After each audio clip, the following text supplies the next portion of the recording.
Now recording. All right, so let's go ahead and get started. I am going to roll a d100 for us today. Wow, Right what a here, special occasion. special occasion, yeah. Special occasion, special music. Yeah. 100D. What's Let's now? hope this question's oh, we already got 23. That was the what group are you prejudiced against? Let's do another one. All of them. Thorak. Argentinians. If you're an Argentinian, I hope you die. Ooh, this one Wow. could be 30 people. 63. So here's what the question is. I like the spookiness because it could be spooky, depending on what you choose. Here's the question. How does your character feel about the gods, especially those you don't follow? Take a minute to think about that. Easy answer. Not even a second. Bro. See Give me the something answer. hard. I was expecting a difficult question. Man just said, "What are the gods?" and there's an easy answer. Then how about we start with you, sir? They don't exist. The gods don't exist. No, they never interact with the mortal plane. Then they're not going to do anything. Then why do they exist? The people who believe in them are just kind of nutcases. Okay.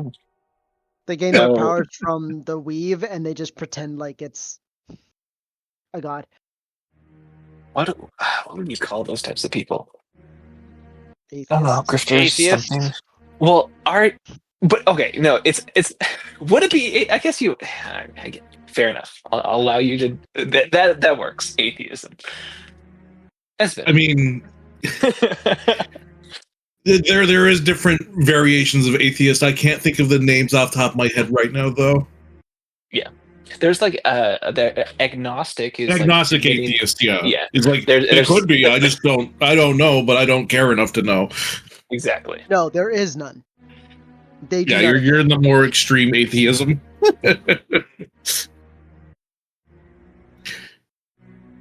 Anyway, It's been. so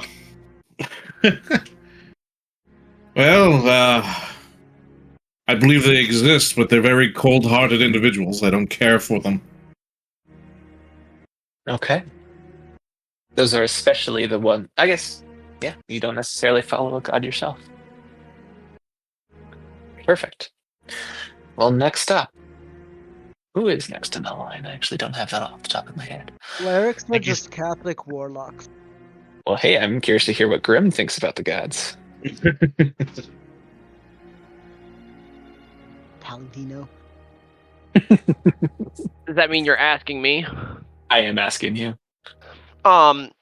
Grim thinks that, or Grim knows that the gods exist, and most are powerful. Some should be treated with reverence. Some should be treated with disdain. Many should be avoided at all costs.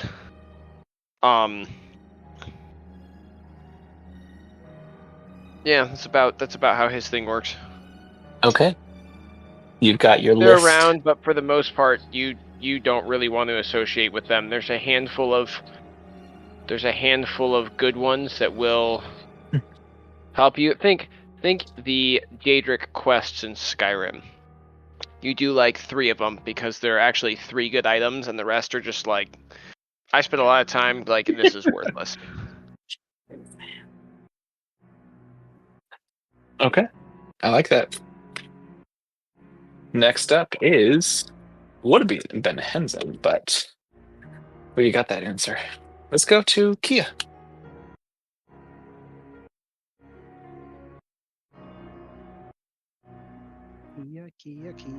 Kia. Okay. Let's see.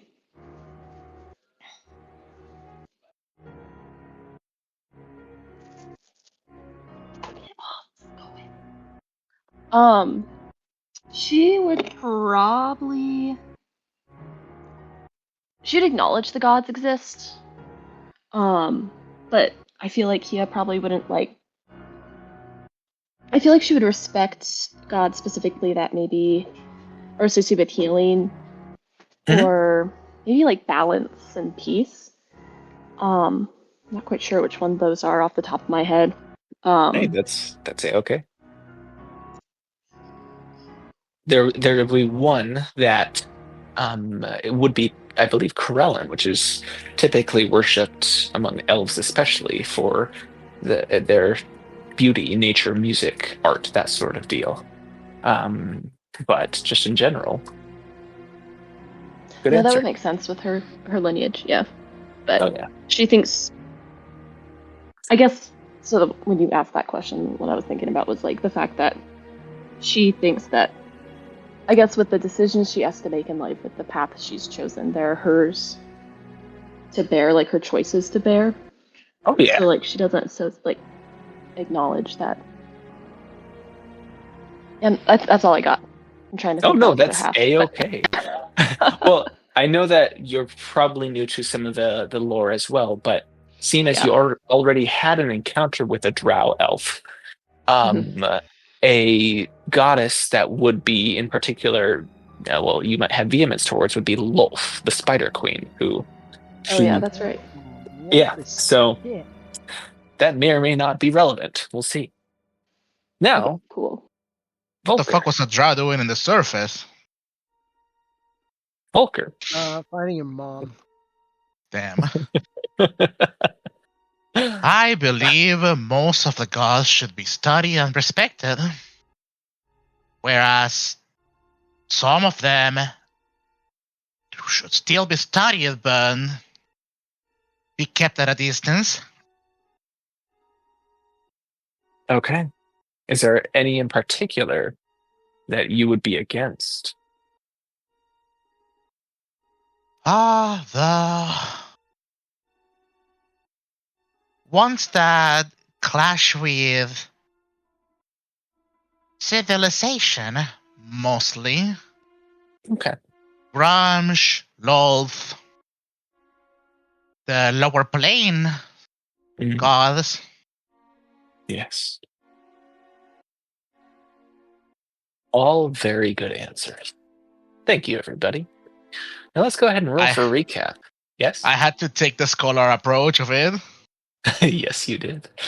That's A-okay. Well, hey, you are a scholar, but you are also an individual, and some scholars have more passionate views. Sound like I'm really good at religion. All right, here comes my 4 through 7. Oh wow! Never mind. Oh, never mind. Look at you! You breached 10. 15 for our friend Aun.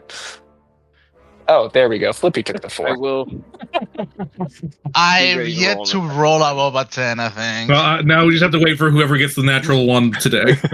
There's 14. All for Kian. natty. All natty? I'll be there in a second. I'm currently digging through stuff in my closet.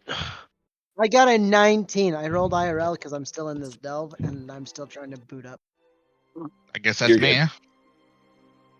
I'm not even complaining. I'm gonna be needing all the luck 8 in the session today. All of your rolls and everything, sir. You have all of the luck.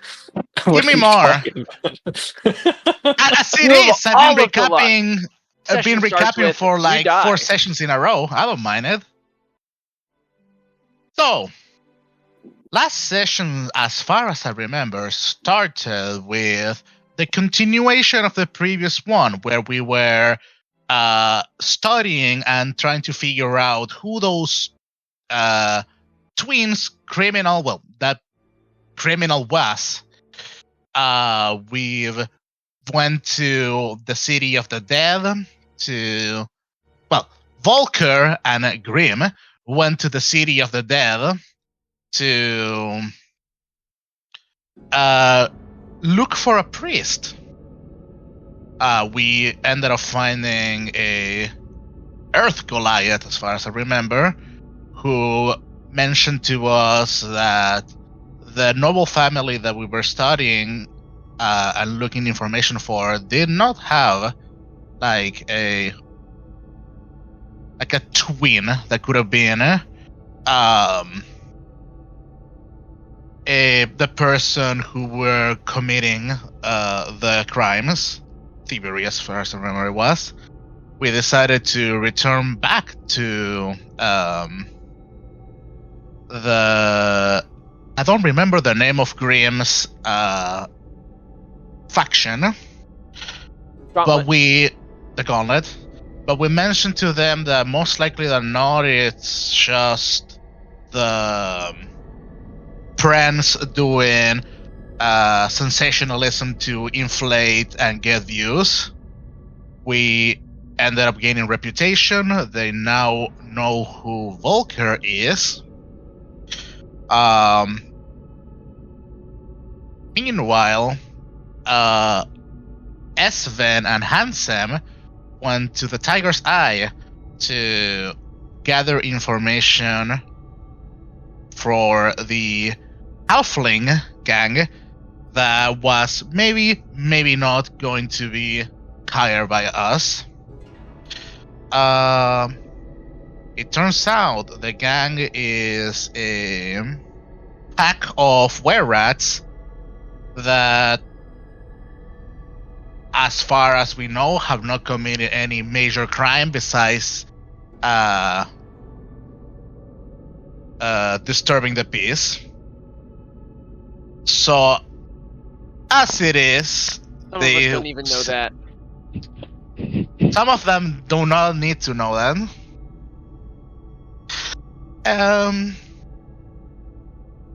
If I remember correctly, this one could be a part where I'm mistaken. I don't know the order of it. I think Kia spent some of her time healing a criminal that was a known murderer, and she decided to spare their lives rather than letting them succumb to their injuries.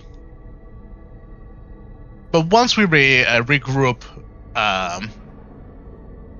we've managed to decide that maybe giving this gang a chance to work in our inn could be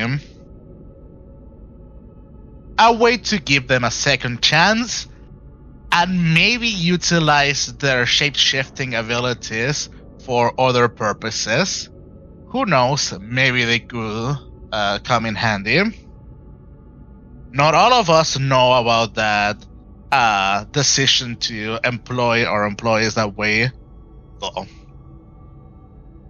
Then we had a 2-day time skip in which Sven decided to train learning how to become a mixologist. Grimm decided to visit the Gauntlet and begin training in proficiency with brewing tools. He tried to make beer, but the first day it was awful. The second day there was some progress. Volker unfortunately couldn't recall how to make moonshine, so luck of the draw was not on my side that time. Volker instead decided to spend half of his day seeing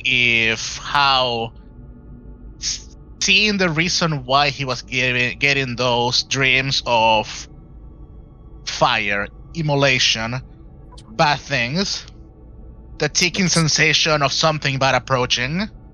It turns out that those who detach themselves from the thread of fate are not known to have a sense of impending doom, whereas something that comes from the office of becoming a diviner. So he decided to give that information to the ones who are also diviners, so they have been warned of premonition that he has been having. He then spent the last of that day searching for a blue dragonborn, for he had something that he wanted to get from them. Unfortunately, that blue dragonborn was nowhere to be seen for the time being. So instead, another dragonborn had to endure the bad fate of drawing the worst job wanted, looking for people sign ever. It is what it is. But the second day, he mostly spent his day working with the necklace that he is making. He ended up finishing it, and it's a pristine masterwork necklace. While not magical, it gives the person who wears it a +1 bonus to persuasion, if I'm not wrong, to their checks, just because of how pretty it is. The party then decided to, the next day, decided to hail in the Halfling gang, of which we began to inform of them that we are interested in hiring them, despite the fact that we know that they are a mischievous gang and also a gang of were-rats.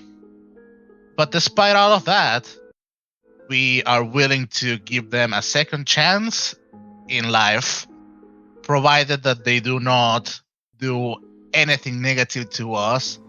They are on a short leash when it comes to that, but we are letting them start a legitimate lifestyle without much of a judgment. But as that all happened, Volker's fell, like the hair on the back of his neck rise up a moment before a loud explosion happened. And that is when session ended, as far as I remember. Oh, no, never mind. I forgot about Handsome. What a timing for the song. On the 2-day downtime that we had, he decided to visit his family. Sneaking in, he noticed somebody occupying the room that he used to sleep in, his room. And disturbing the presence inside of that room revealed that whoever that thing or person is, they seem to be maybe a clone of himself. As he tried to taunt it, he barely managed to escape from a mental assault. Not learning his lesson. The next day he shows up, but his father ends up finding him, asking for him to return and talk. But Handsome quickly retreats back to the tavern. And I think Kia was working on the garden. And that's pretty much what happened last session, as far as I remember. Very thorough, yes. A lot of details. That is an inspiration for you, dear Flippy. Well done. Sir, love to hear that. Use it wisely. Or use it unwisely. It's your inspiration. You can do with it whatever you'd like. Or just don't use it because you'll have all the luck in the world. And then more. DM is gonna scare you. Oh, Daisy. There you go. All right. So we're going to pick up right after the explosion. The first thing that most of you will notice is the immediate change in temperature. Whatever explosion happened was hot enough to send a wave of heat throughout the nearby buildings. There was a shudder which caused dust to fall from the ceiling, from the walls, dislodging whatever might have been stuck inside. You can feel it as it descends upon your very skin. Um, The sounds you hear after the explosion is moans and screams. Moans of pain, screams of fear, terror. I have a question, DM. What is your question?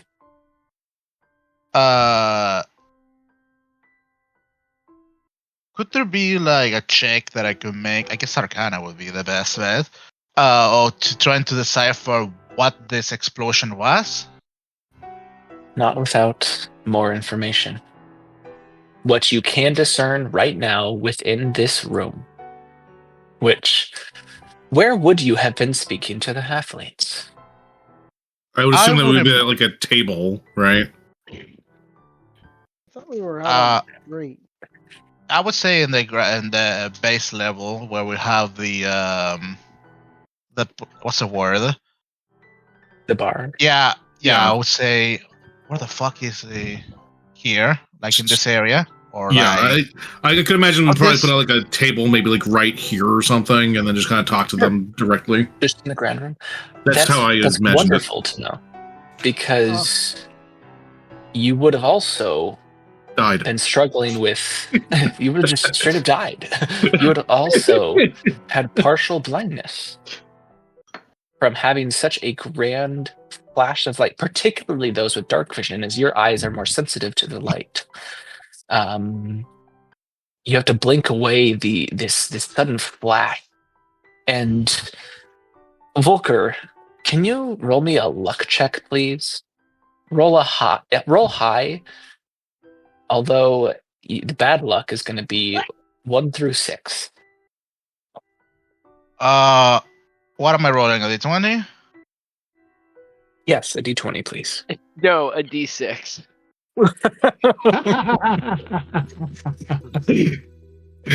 Well, in your recovering, you look out at the windows and the doors of your establishment. And although you can see the clear evidence of soot and char that has been splattered across the building, you don't see that any of the windows have been majorly damaged. Because of the extra reinforcement that you have placed upon the doors and windows of this establishment, this explosion did not blow them out. I hate that. Right. I love being thorough. I hate it was right all along. Who needs to that? Who's the first to react? Do we roll for initiative or? You know, you guys have been role playing very well. I'll allow you to figure that out. Do you talk?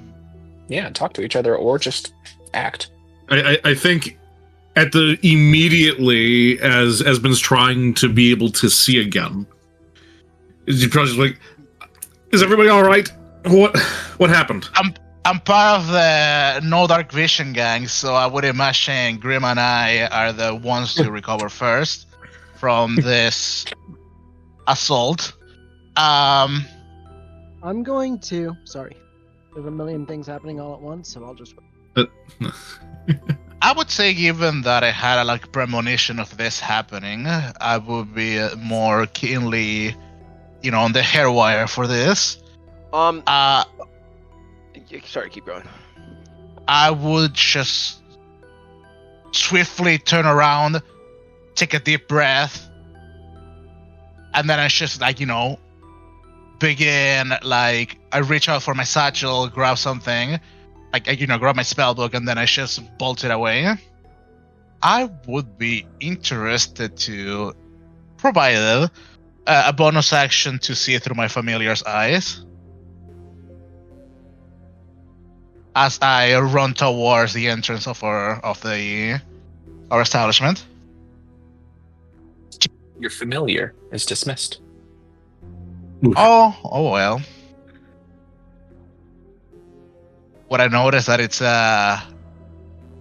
dismissed through magical means or dismissed through it died?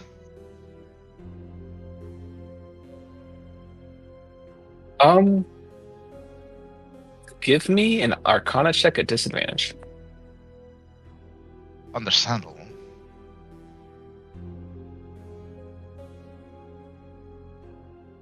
Let me open my character sheet real quick.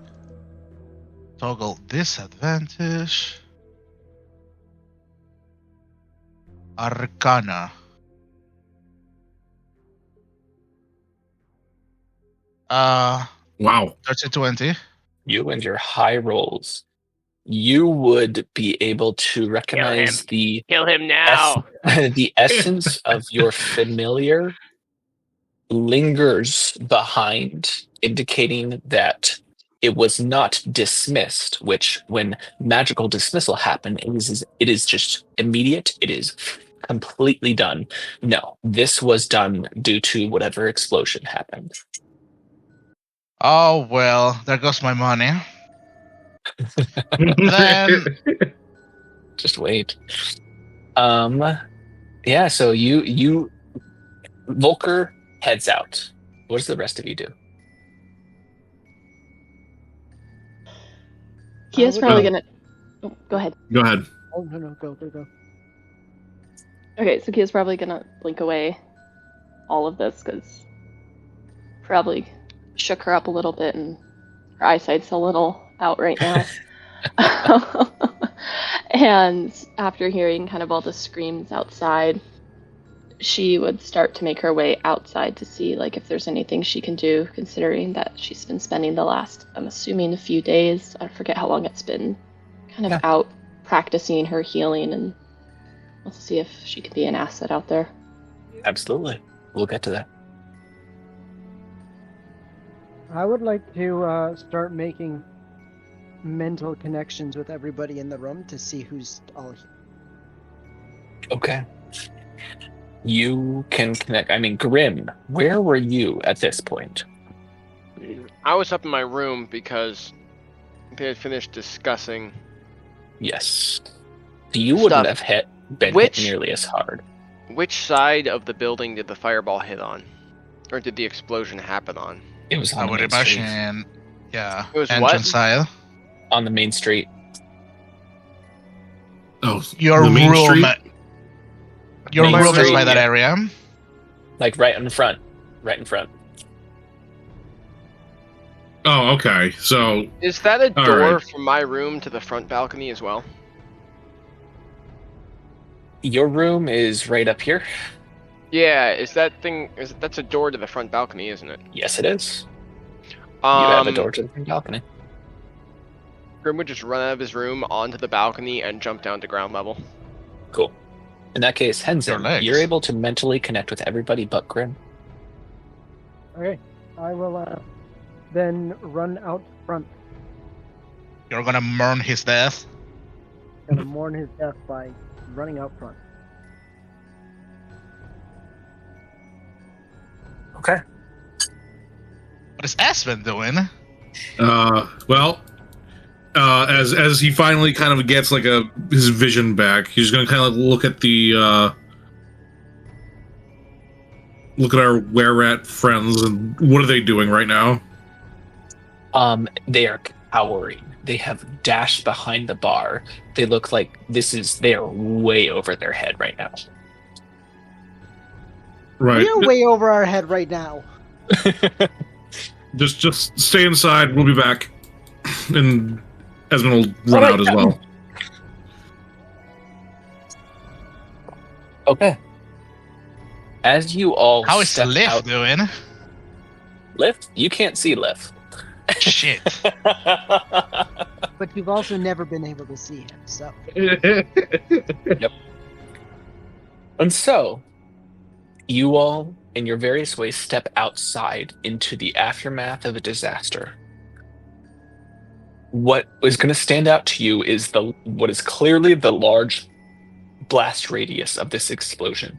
There are charred marks, smoldering barrels and wagons that are littered around the street, as well as the charred remains of several bodies. You can see Others of your neighbors are beginning to exit their house, different houses and shops. You see Tally coming out of the bent nail. You see Fala coming out of her Corellin's crown. Even across the way, you can see a couple coming out of Vincent Trench's establishment. You see several people who are stepping out or have already been out on the street. And I mean, at this point, it is chaos as there's people crying. You can see among the dead, there are also wounded people. It seems like this fireball caught a lot of people. So let's start with Volker. You said that you wanted to ascertain whether this was, I mean, you wanted to roll an Arcana check, ascertain what might have caused this. Yes? Yes. All right. Go ahead and give me an Arcana check. I want to cast Detect Magic to see if, like, the lingering magic, the explosion. Cast detect magic and roll an Arcana check. Great.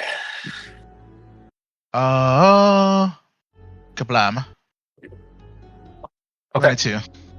As you quickly bring this detect magic over and you peer into the weird, you can see particle effects coming from the center point of this explosion. You can clearly tell that there's no remnant of fuel that might have caused this. This was clearly a powerful fireball spell. Along with, give me a perception check. All right.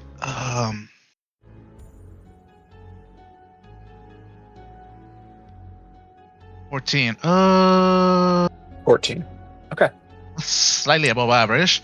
I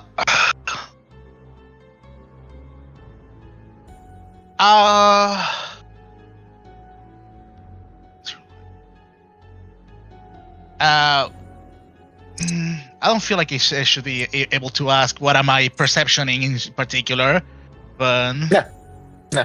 This is I prompted you. I'm doing Last chance. I'm gonna look it. Okay.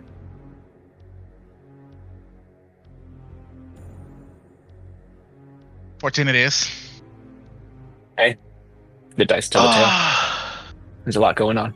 All right.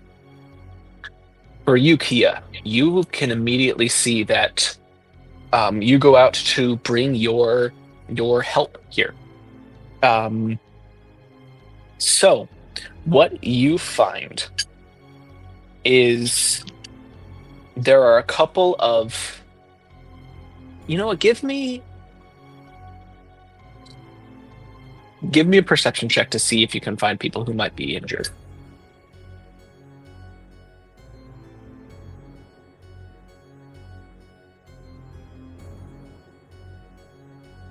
I believe in you, Kia. No! Yeah, that was not good. Oh, good. Get the bad rolls out of the way fast, quick. The prevalence of magic is everywhere. There's always a lot that goes on, but rarely do we ever consider the aftermath. And so you step onto a street and you are immediately greeted by the bodies of people who not 15 seconds ago were living, breathing, probably having fun. And so as you stand there, suddenly realizing, oh crap, holy crap, these people are dead. You step up to and start checking various bodies, and at this point, everybody you find is dead. But I will get back to you with that perception check. It'll just extend the amount of time it takes for you to search through this. But you start counting. That's 1. That's 2 more dead. That's 5 dead already. 6. You keep on counting up. Shit. Grim, what do you do? Breaks his legs. First thing I would do is look to see if there's any immediate danger. If there's no immediate danger, give me. Yeah. If there's no immediate danger. Okay. We'll see how this goes. Sure. Oh, perception. Come on, baby, roll big. What is my perception? +1? Oh, 17. Nice. 17. Okay. You immediately peer out. It doesn't look like there are any aggressors. However, you do see what looks to be the glinting of swords peeking through burnt scabbards upon some of the dead folks here. Would I know if that is just because the people were carrying, like, were they concealed swords, or were they just, like, the swords that people were carrying? From what you can tell, these dead people do not have any insignia or armor that would indicate that they should be carrying long swords around. I mean, that the insignias could have been burned up depending on what they were made out of. Indeed. I'm giving you a 17 perception check on the aftermath of a fireball.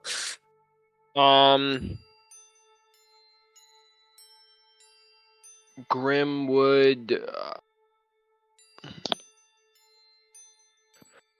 Oh, I don't know.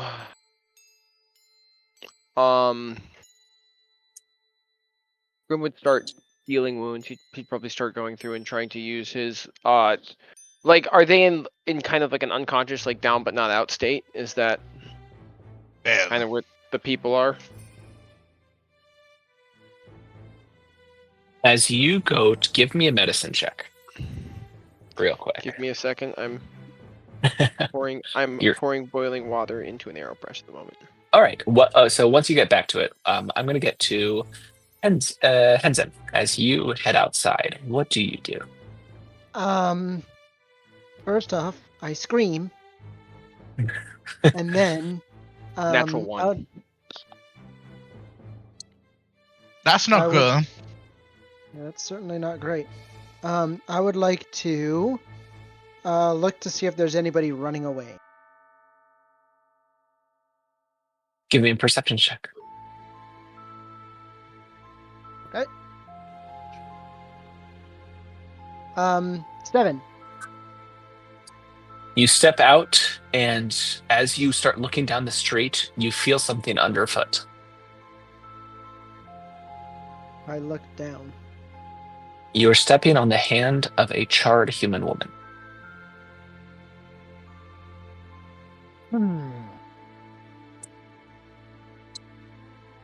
All right. Cool. Yeah. Cool. Yeah. But you don't see anybody running away. I puke my guts up. Okay. Wonderful. Yeah. Hello. Did you roll that medicine check, Grim? Roll 1. Natural 1 for a total of 2. Go ahead and expend 5 of your lay on hands points as you go to various bodies trying to... At this point, you don't have the medicinal prowess to recognize, to even know what would be the aftermath of a burn victim. And so as you expend these points of healing to try and bring these people from the brink of death, every time you do, you find that your divine energy does not grip upon any living soul. As after the 5th person, you realize anybody caught within the blast radius of this is dead.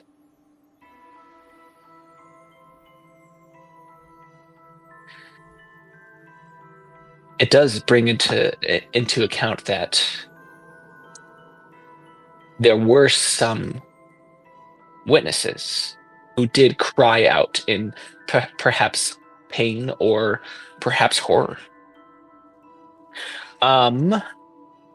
Then we get to Esmond. All right. As soon as Esmond gets out the door, he's going to look for where the explosion even happened. It seemed to be center path. Okay. Does it look like there's any buildings on fire? Any other buildings that were maybe damaged? Thankfully, no buildings caught on fire. That is something that you can clearly tell. There is some some wagons, a barrel, and a stand that had been set up that did catch on fire, but the buildings escaped the worst of the damage. All right. At this point, he's just going to start like crying out and just like, anyone injured, please just say something, and I'll be right there. Absolutely. Okay. Yeah. There's folks who are coming out, also checking in. You can see Fala step out. She looks horrified. Also bending down, checking on different bodies and whatnot. And Tally's stands over there. He's got his hammer in hand as he's grim. You see, he looks like he's also looking for potentially someone or something. But yeah, no, this is kind of grim work. And beyond what you're doing now, does anybody want to do anything else? Yes. How many bodies are laying there on the floor at the moment? And 11. him. Are there all like humans or any like what are we working with? With all of you inspecting the bodies, you find that there are let me count them up. 5 humans. Okay, 5 humans. 5 humans, 1 half elf, 1 gnome, and 4 halflings. Shit. What you realize with those 4 halflings is earlier, it's something that would just go on in the back of your mind because they do it so often, but these were 4 halflings that would often play music on this street. You could see the smoldering ruins of their flutes, a flute and a fiddle.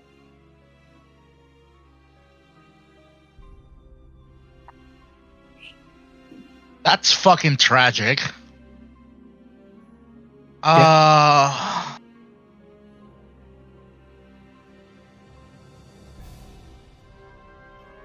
you mentioned that I would assume that Grim would have told us, right?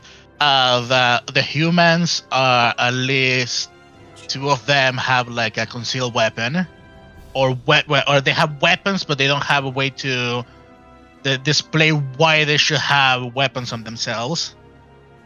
Yeah. How many? Really quickly, can we go back? How many dead were there total then?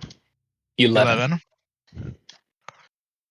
I'm going to take a page out of remembering what Hansen said to never trust a gnome. I will be interested in having a look on this gnome.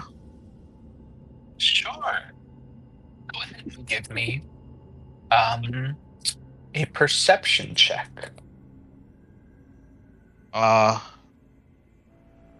Wouldn't it be investigation if I'm, checking them out? Search of the bodies. I guess hit this specific body. Yeah, give me an investigation check. Sir. It is your strength.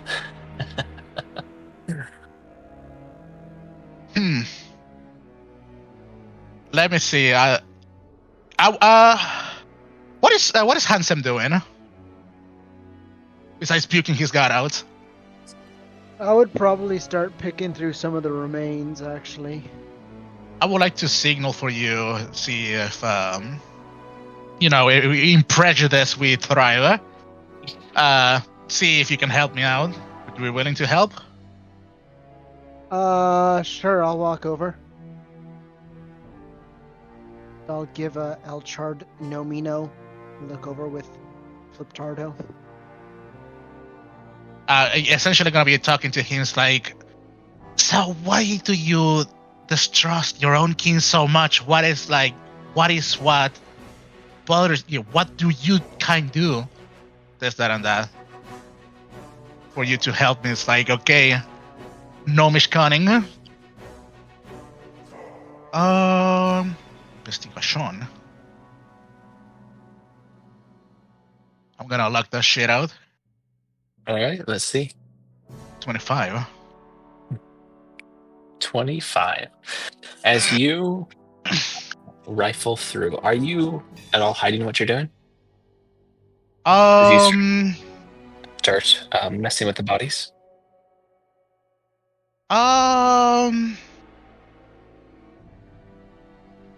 Honestly, yeah, I don't want to. Out of respect, I would say I don't want to be like, I don't want to look like I'm just looting. So I guess so it would be like stealthy. Ah, shit. Fuck. Okay. Let me toggle normal.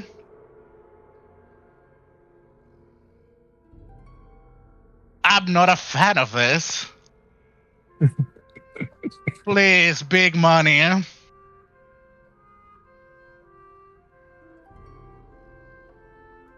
Please, where the hell else? Here it is. No way, no shot. I'm gonna portent that into a dirty 20. Dirty 20. Okay. As you step up to investigate this, and Henzim steps up next to you, perhaps it was fortuitous that you had Henzim come to help you, as you get the premonition that you should have Henzim step a little bit to your left. And so you say, hey, move over there, and he obliges. And I guess that, okay. Him just in between you and what looks to be another individual who looks to be onlooking you guys, and you get the suspicion that this person might have taken the wrong idea from what you're doing. I'm just trying to help. I would like to start crying. Okay. But as you rifle through this gnome, who, I mean, it's hard to tell through the burned skin, but this is a rock gnome, and you checking across his whole body first. Enzim, with your help, you point out to Volker that, hey, he's got dry waste on his boots and the bottom of his cloak, similar to the stuff that can be found in the sewers. Volker, you also find a pouch that contains 5 large gemstones.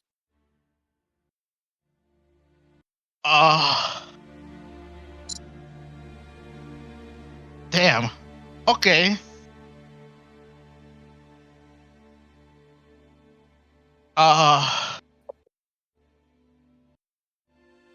shall, I guess, keep it for the moment. Maybe I'll provide it as evidence later on. So this person went from the sewer. Noticing that, I'm gonna turn, I guess, in my mind's eyes, I look to the right and see the manhole, and I presume it has not been screaming at us. It has not been screaming at you, no.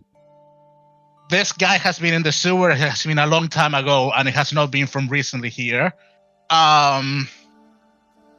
Do they have any besides the dirt on their cape and cloak and boots? Do they have any?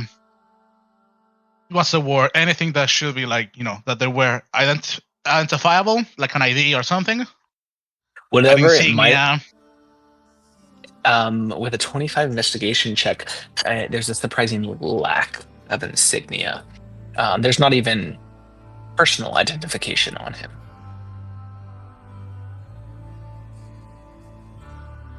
God damn. I don't know if this is just because of the firewall or if this person was, sketchy. Fuck. Okay, do I not ascertain anything else from this person? Not anything more than that. A lot of details have been burnt away. Obviously you can pan the camera to other people, but once I'm done with the gnome, I would be interested into checking out the humans. Well, we'll see what the other folks are doing. Yeah, Enzim, you help a little bit, but do you do anything more besides just Crying. with the To the horror guy of what from you're the doing. Tiger's Eye. Oh, you're looking for the guy. Oh shit! What you notice is there's a couple standing out in front of the Tiger's Eye. It looks like they had just exited the building. But they look to be whispering to each other. I will run up to them. Oh, there goes my You- partner in crime. And you see that the lady in particular is quite well dressed. As she looks down at you, who are you? Someone who's trying to help. Did you seize anything? I tell you, yes, I did. I saw something. It wasn't a man. I saw a puppet shaped like a man. It without strings. Me and my servant had just stepped out of this establishment when the explosion went off. And this puppet without strings, it was on the rooftop. And it hurled something into the crowd below that caused the explosion. Oh dear. He saw those things burned alive. He saw them. Which roofs? That one, she points up to your roof. What? I would like to insight check her. Give me an insight check. Yes, boss. I have a +3 to the roll. Yeah. Hold on.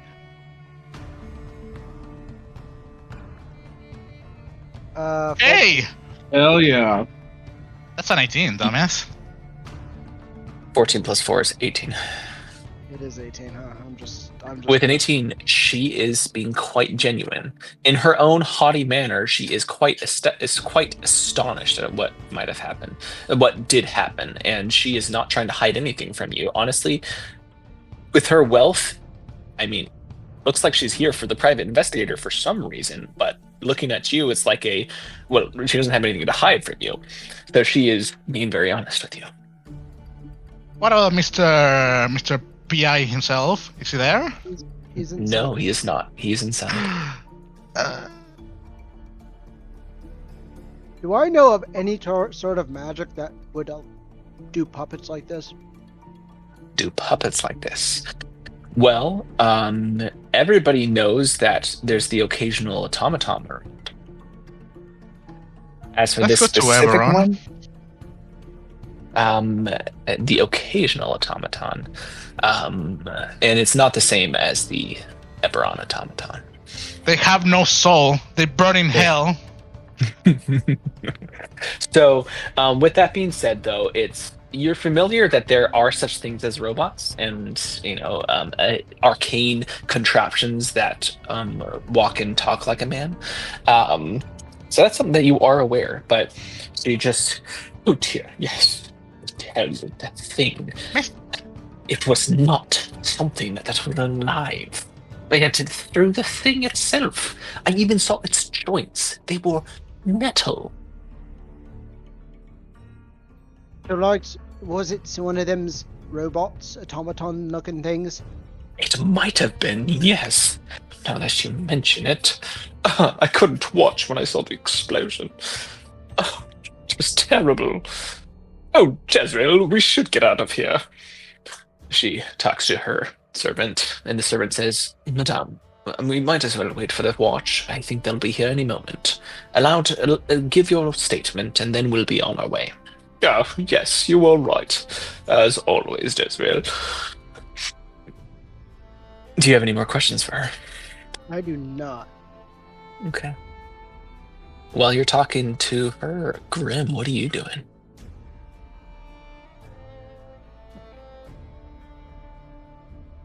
That's a really good question. I would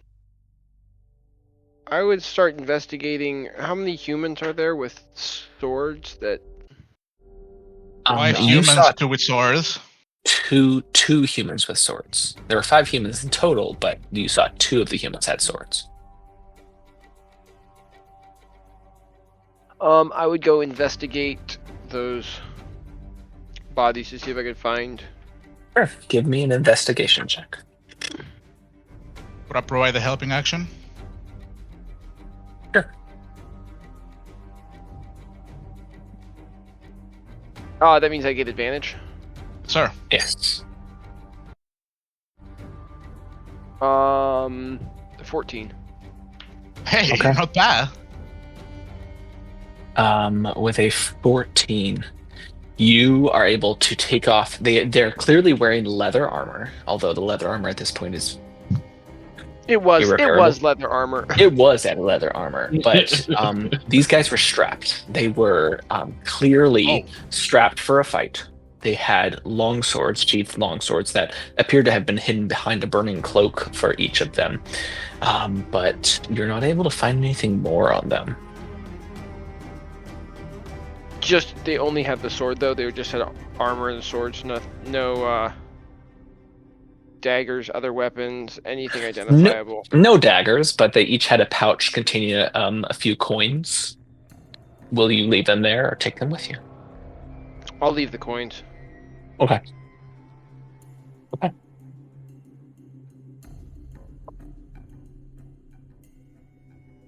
Now, Kia, you are trying to help. You discover that there are no wounded. The nature of this blast and the people caught within it, it was much too powerful to leave anyone alive. Go ahead and give me a perception check.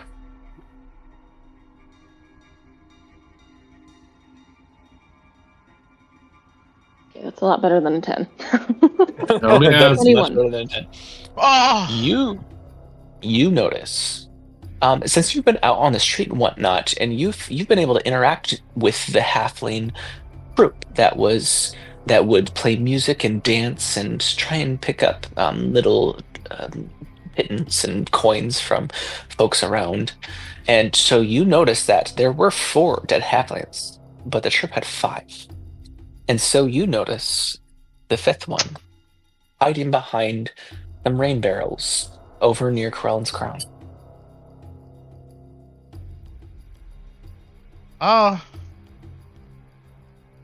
Where specifically are we standing? Specifically, let's put you on the street. There we go. Yeah. So the explosion happened right around here. Terrific. Yeah. So, yeah. And where was the automaton? Like here? Yeah. Kia's probably going to slowly approach this halfling. Probably because everybody in this area that's alive is a little shocked. Yeah. And she goes, "Are you injured? Are you hurt?" You can see he kind of shakes his head. No, ma'am. I ain't injured. He kind of stands up a little straighter. I recognize you. You do?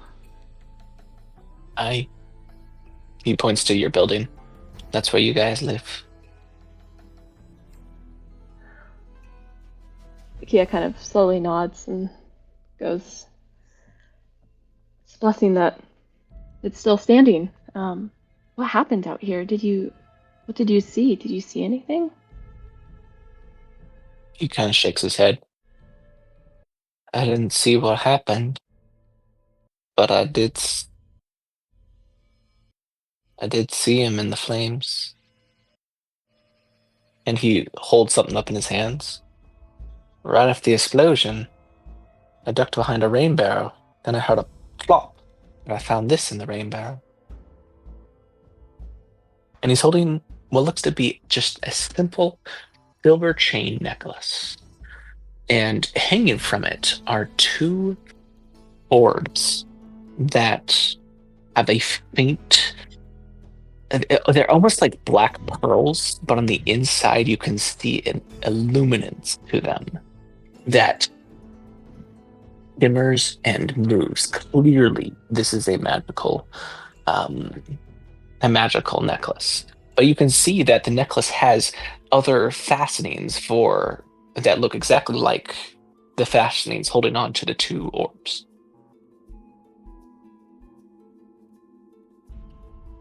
Kia kind of leans, takes a closer look. This is all that you saw, or?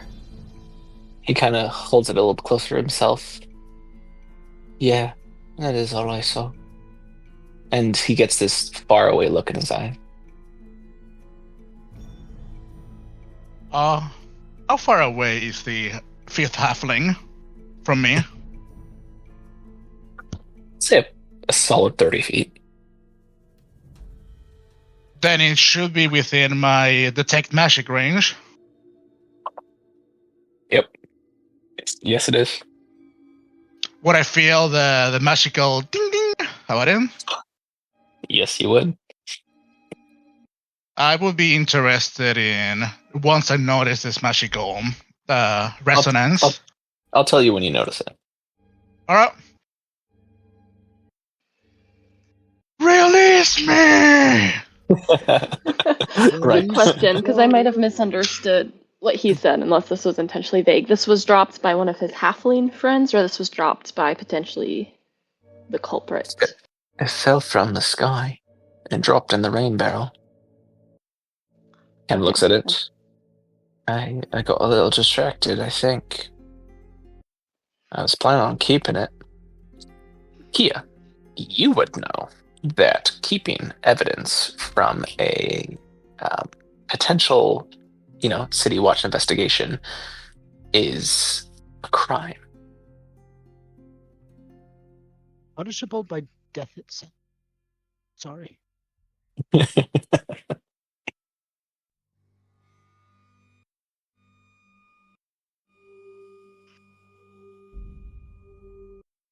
Oh, there we go. She would ask, do you mind if I hold on to it? Potentially use it to look more into what caused this chaos? I have some friends that might be able to get to the bottom of it. Give me a persuasion check.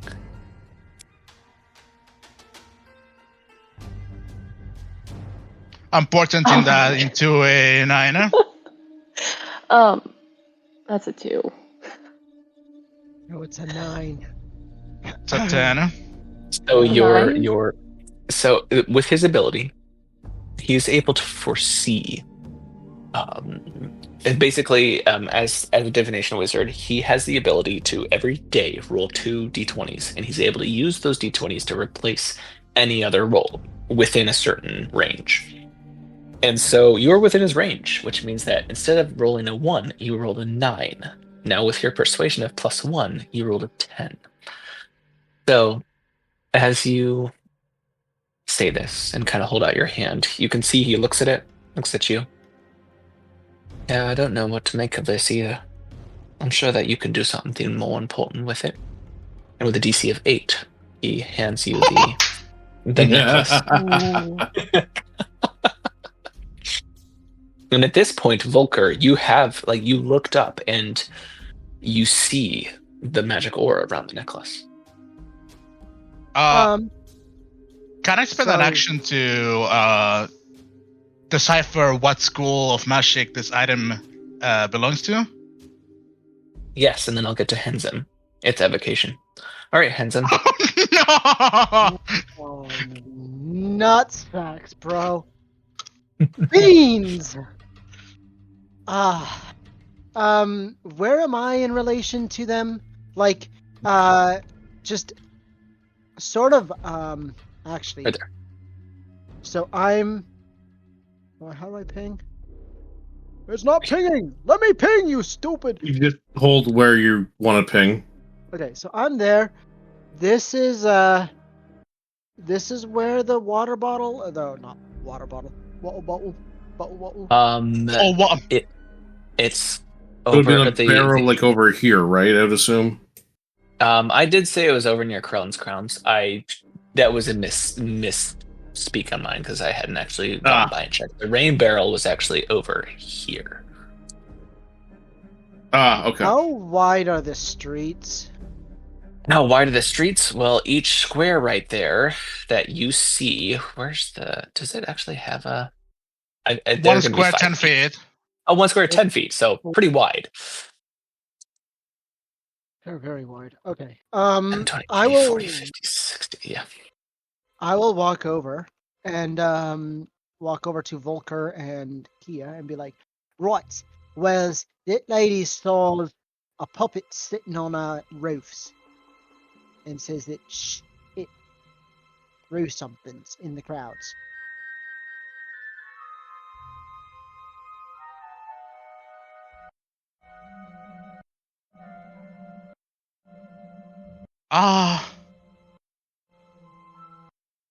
That is a...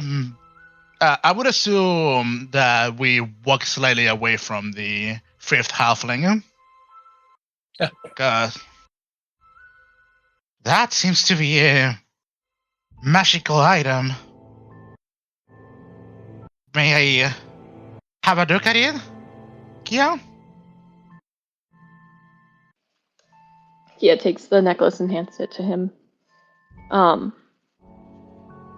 And explains that it came from the halfling who saw it fall into the water barrel from where he hid.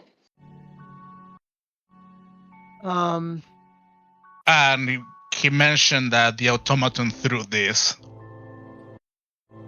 I said that the lady saw an automaton on the roof of our house.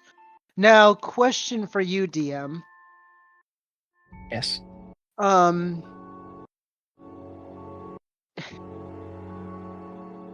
How hard would it be to, like... Actually, you know what? I'm gonna come back. If the water barrel was, like, here, then I'm gonna walk back to the Tiger's Eye, and I'm gonna look up. And what I would like to look at is to see how hard it would be to distinguish from this position where the lady was, if the automaton was on our roof or the roof with the rain barrel. How hard? Like, So I think what he's saying is, if the lady was like around here, right? How hard would it be to see our roof? I'm assuming like maybe here or something. right. Like if she saw our walls but not our roof, and just saw the automaton on the roof of. She was standing where the star is. Okay. So as I had described, so basically you can see the top bottom part of the manor, and so where that spot of the automaton was, yes, it would be over there. Okay. I'll take out the question marks. Yeah, I don't know anything about automatons, so. You're good. Real quick, before something happens, Esvin, what would you be doing? Oh no! What do you mean? Oh no! Not you! Before something happens! No! Oh. Help me! I'm being open!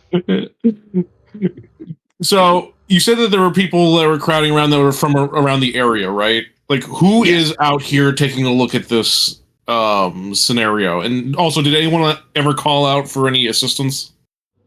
There were lots of screams and help. You got Fala, who's come down. You Tally from the Bent Nail. You've got the Genasi from the Steam and Steel. Those are the folks that you recognize. But then there are also just the daily go-getters and folks who live in the surrounding area that you haven't become familiar with. So there are folks who are just checking out the area. Right. What about, has anyone from Fern's Brews come out? You can see... Fuck! You can see Froon in the window, kind of just like hands on his head, just looking at the explosion behind, just like wide-eyed in horror, just looking. But he didn't come outside. Okay. Well, he's at least there, present, and doesn't look hurt. Yes. Yeah, he's not hurt. Okay. All right. So everyone seems to be present, at least in this area that we know. Nothing is on fire. You also said that other than people kind of like just screaming out of, I'm assuming, fear and not like actually injured. Yes. Now that you can see, it looks like whoever was caught in the explosion died. Okay. Like dogs. All right. Well, with that, honestly, Esmond's first thought is to check the sewer. So he's probably gonna just run over there. Brother. You can go check the sewer. You can see the grate is still down at the moment. He's gonna try to lift it up just to see if it actually like triggers. No, You lift brother. it up, and everybody hears. I'm being open. He just closes it again. All right. As this happens, those of you who are Brother, near this the rain barrel stinks. and Grim, you guys hear stomping of boots coming from the north entrance, and you see the city watch appear. As there's my brother! a full detachment of the city watch, just rushing in. These men in armor, running, cloaks flapping, bright colors indicating their station as they begin taking over the area. You can see that 6 men are set up at the north watch. You see that 6 men head down to the south entrance and set up watch there. You can see a couple of men head down towards the noise that they just heard. And and you see one of the city watch who's it has the green tunic armor, sort of aside, call out, "Nobody is to enter or exit this alleyway without express permission from the city watch. This investigation shall be taken over now. If you will be questioned each in turn, I am Sergeant Cromley." And you see a man come up behind him who is dressed in purple robes. He's got little green spectacles on and a magnificent beard, walking by with a stick. And he's got a medallion around his neck with the symbol of the Watchful Order of Magists and Protectors. My name is Sergeant Bromley. This here is Barnabas Blastwind. We will be questioning you in turn. Nobody is to... Did you say Barnabas Blastwind? Yes, Barnabas Blastwind.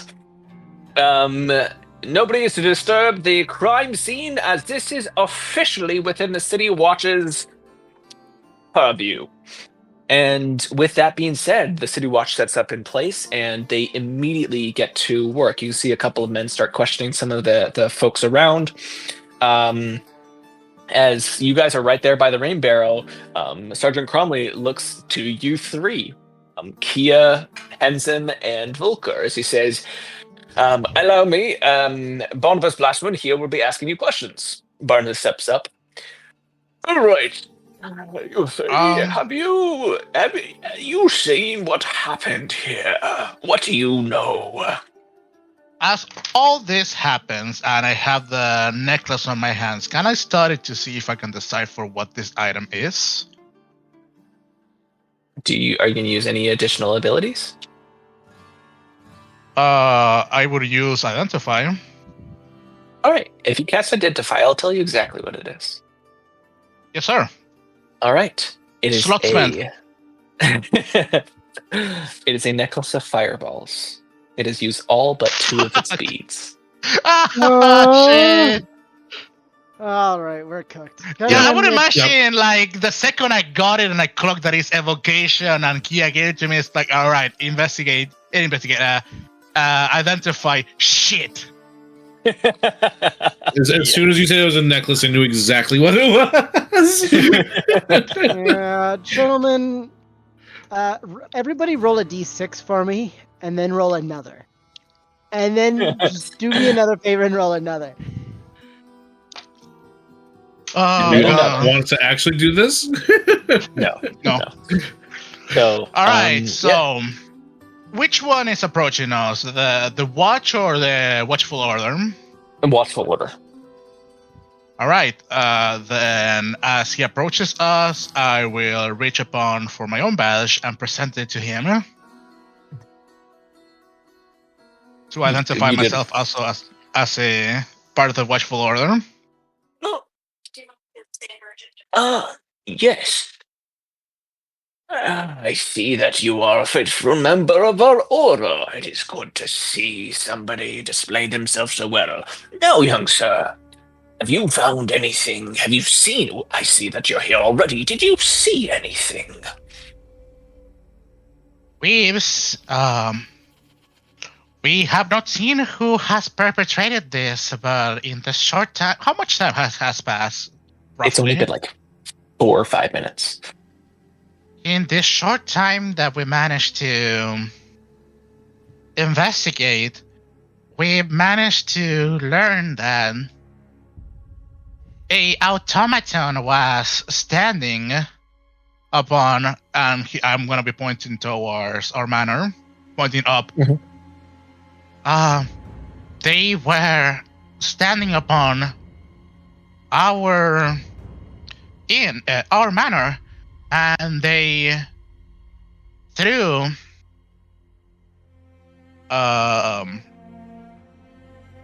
it's gonna take a second or two to I would imagine he cannot ascertain how many beads were thrown, but what level is? Yeah, I would assume he doesn't know how many beads were thrown. I am unsure how many beads were thrown, but the public was the people in the vicinity were able to inform us that they utilized this necklace of fireballs to cause the explosion. It would seem that and I will obviously hand it to him. It would seem that they are no longer here and they left this piece of evidence.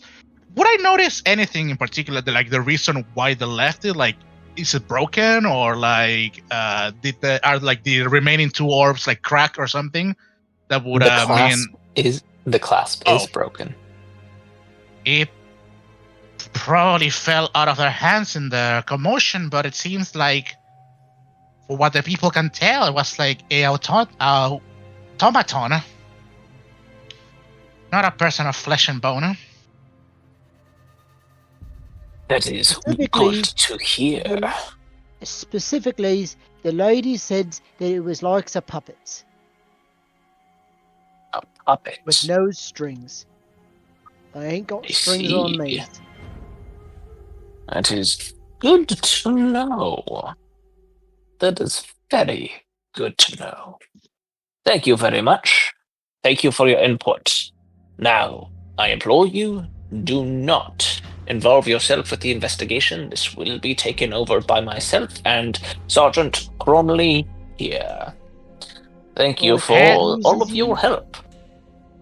Anything I could do to assist you as a fellow watchman? That would introduce too many new variables into clearly an already confounding equation, he says with a frown. Trust in the watch. As always. And I give him an oil.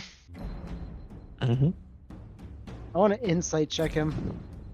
I won't. Give an insight check. I want to know if he actually is confident that he's going to be able to figure this out, or if he's just BSing for the sake of him being better than him, believing that he's just straight up better than everybody. Do I recognize this man as part of the watch? Barnabas Glassman? Yes. I mean, presumably. City Watch does employ guild members of the Watchful Order and utilize them on investigations such as this. So it's believable. With your insight, this man keeps his emotions straight. And it doesn't seem like you can pick up much off of him. You're being stonewalled. Yeah. As So as it this is, conversation, yes. the corpses are out of what's the word? They got jurisdiction out of our reach. Basically. Right? Yeah. Damn. And talk about the corpses. Grim. And after a moment, Sergeant Cromley himself steps up to you. Well, look at you, fine gentlemen. But I would appreciate it if you step away from the crime scene unless you have something to do with it. I am Sergeant Cromley. Did you happen to observe what might have occurred here? In terms of hierarchy, does the Gauntlet outrank the City Watch? Yes and no. As it's more of an elite group. However, in terms of this jurisdiction, I'm not sure if the City Gauntlet... Watch. Yeah, no. The City Watch has official jurisdiction over the protection of, the Waterdeep. City Watch is basically they're the police. Order of the Gauntlet, well, yes, has specialties. It's still a guild. It's an order of knights that is often utilized and works in tandem with the City Watch. But in terms of authority, you don't have authority over the City Watch. Okay. But what about Grim compared to Watchful Order? They don't distinctly have authority over the Order either, do they? They don't have authority over the Order, but they have authority over the Order members in that you are citizens of Waterdeep and you are still supposed to follow its laws. And so basically at this point, yes, it's feasible that you as a member of the Order of the Gauntlet could be assigned to this job. You aren't. You don't have a warrant. You don't have any official reason to be here. The City Watch are the ones who are basically like hey guys, there was an explosion, go check it out. So yeah, at this point, Grim would have probably just been praying over the bodies. Sure. Because healing failed. Yeah. And he'll just step away from him. Okay. You step away. He says, "Wait, you not see anything? Are you a mute?" I didn't see anything. I heard the explosion and came out to the street and attempted to heal any wounded, but they were all dead at that point in time, and I have been praying penance for their souls. I see. All right. Well, thank you for your help, and I appreciate you stepping aside while we conduct this investigation. Esben, you see all of this happening. What do you do? Well, nobody's come down here yet, so... Oh, you know what? I did forget. Two cities of the watch, the men of the City Watch step up to you as you are standing by the grate, which has just finished saying, "Help! I've just been opened." Probably about 30 seconds to a minute before, as they step up. You there? What you doing there? What? Oh, just testing the security systems. Testing the security systems. Come with us. They step up and go to grab your arms. What do you mean? I set this up myself. This is an active crime scene, and you are found causing problems here. I'm not causing any problems. I'm testing. And start dragging you away in the distance. In the background, they hear. Being open. One of them looks back. What is that? Who put that there? I'm gonna. Move. Can I see that? Can I see You- the And guard? right now, all you do is hear it, because the sewer access is way back behind the bed nail. This is literally hundreds of feet away. Rat. You can certainly hear it. Like I said, I set this up myself in case anyone decided to come in or out of the sewer. Right, tell it to the sergeant. They drag you back to the crime scene and set you before Cromley as he has a little notebook. You can see he's been jotting down notes as he shuts it, looks at you. All right, then. You've been causing issues. Were you trying to escape the crime scene? As you just looked really frustrated. Like I said, I was testing the sewer grate that I had cast a spell on to make a noise in case it ever got opened. Oh, you're a magic user, eh? Are you Yes? registered? Do you have a license? Give me a persuasion check. This is where Henzem dies because he is never going to sign up to be a part of these watches. Persuasion, you said, right? Yes, as this is going on, Henson, this is where you see you see Espen dragged to the sergeant. Did you want to do anything? I do want to do something. Okay. Cast calm emotion in front of everyone. I'd like to reach out with my mind and say, the sewer grate's a mimic. Yeah. To who? One of the guards that saw the sewer grate. That's Okay, Dragon give me a Henzem. deception check. Bro, I'm going to die.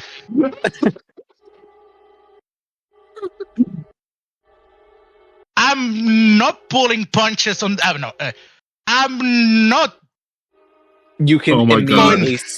immediately see one of the guards let go of Espen's arm, holds his sword. I just got a revelation. Bashes back to the That's back not down what window. it is! As he dashes away, you hear in the distance, "I'm being open." As Sergeant looks at you. Are you a registered member of the Watchful Order of Protectors and Magists? What the hell are you talking about?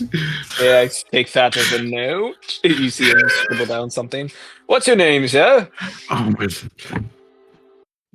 I am Esben Vazera. I have been here for just a couple months. Either way, I cast a spell on the damn thing so that it would start speaking in case anyone got out. We've been dealing with these fucking floating eyeball monster things coming from the sewer, so I decided to cast it on that. You can ask anyone over here. They probably heard it that night when I did it. He nods his head. Aye, floating eyeball things. All right. Would you like to add anything else to your statement? I'm I will- innocent. I will minor illusion an image of that and go, this is what these looks like. He looks at you. Another magic user, Are you huh? Are you associated with this Dragonborn? Well, he's my friend, so yes. Excellent. What's your name, sir? Henzem.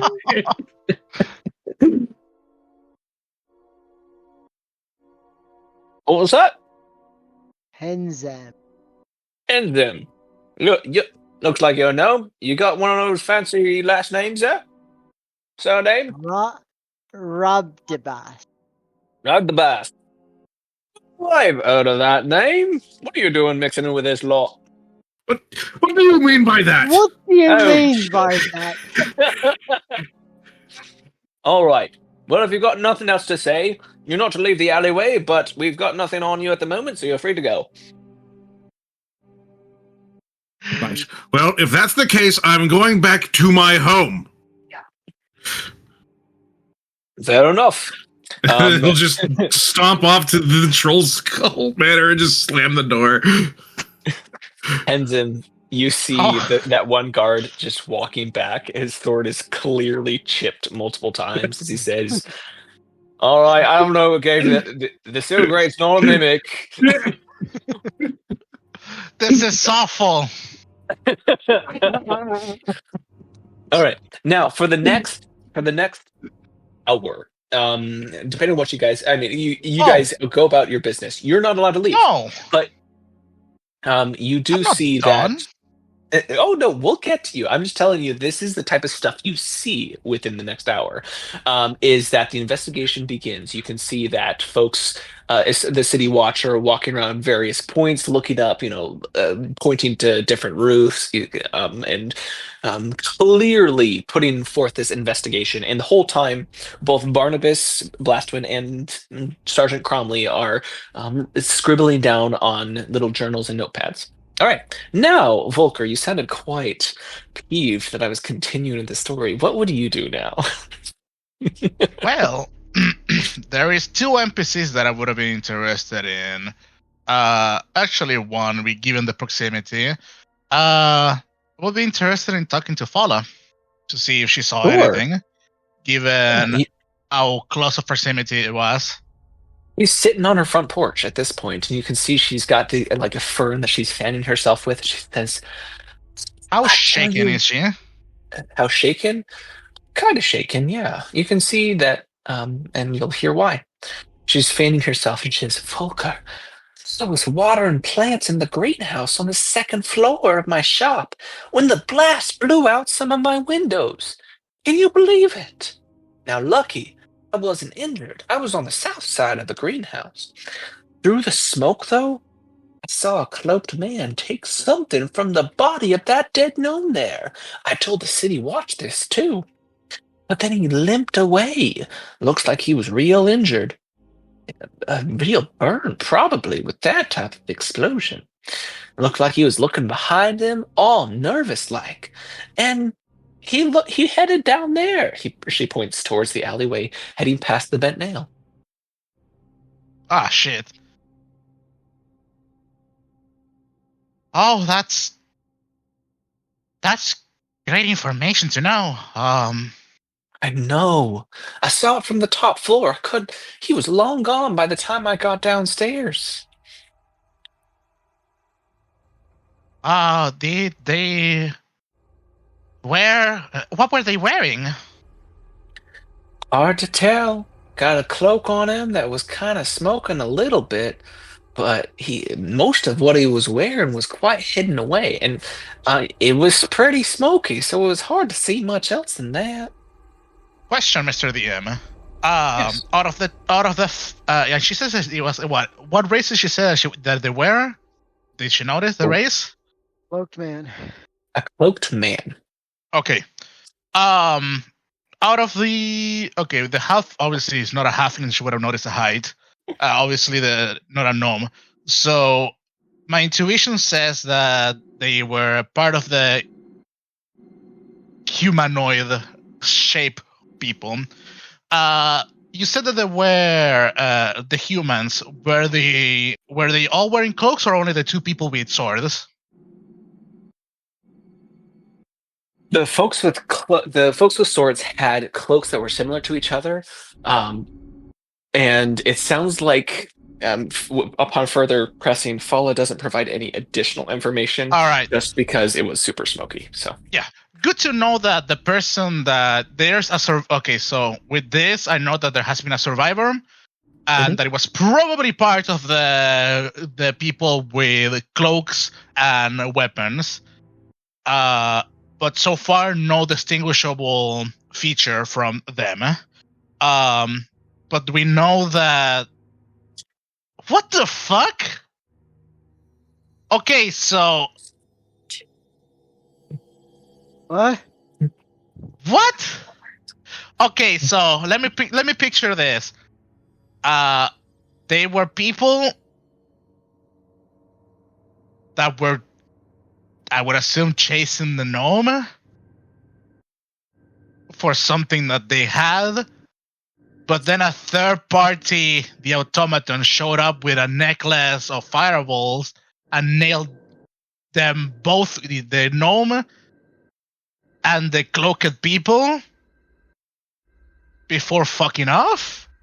So there's 3 different set of individuals in this, I think. Potentially. yeah, as you're talking to Fala, all of you see that there are additional members who join this investigation, and they hold holy symbols. And you see them kneel down and begin whispering prayers and spells. And you can see this shimmer appear over each of the bodies as I'd say that at this point only Grim would be pretty familiar with this, considering your holy order, as they cast gentle repose on all of the bodies. Oh, how nice of them. Also expensive, but nice of them.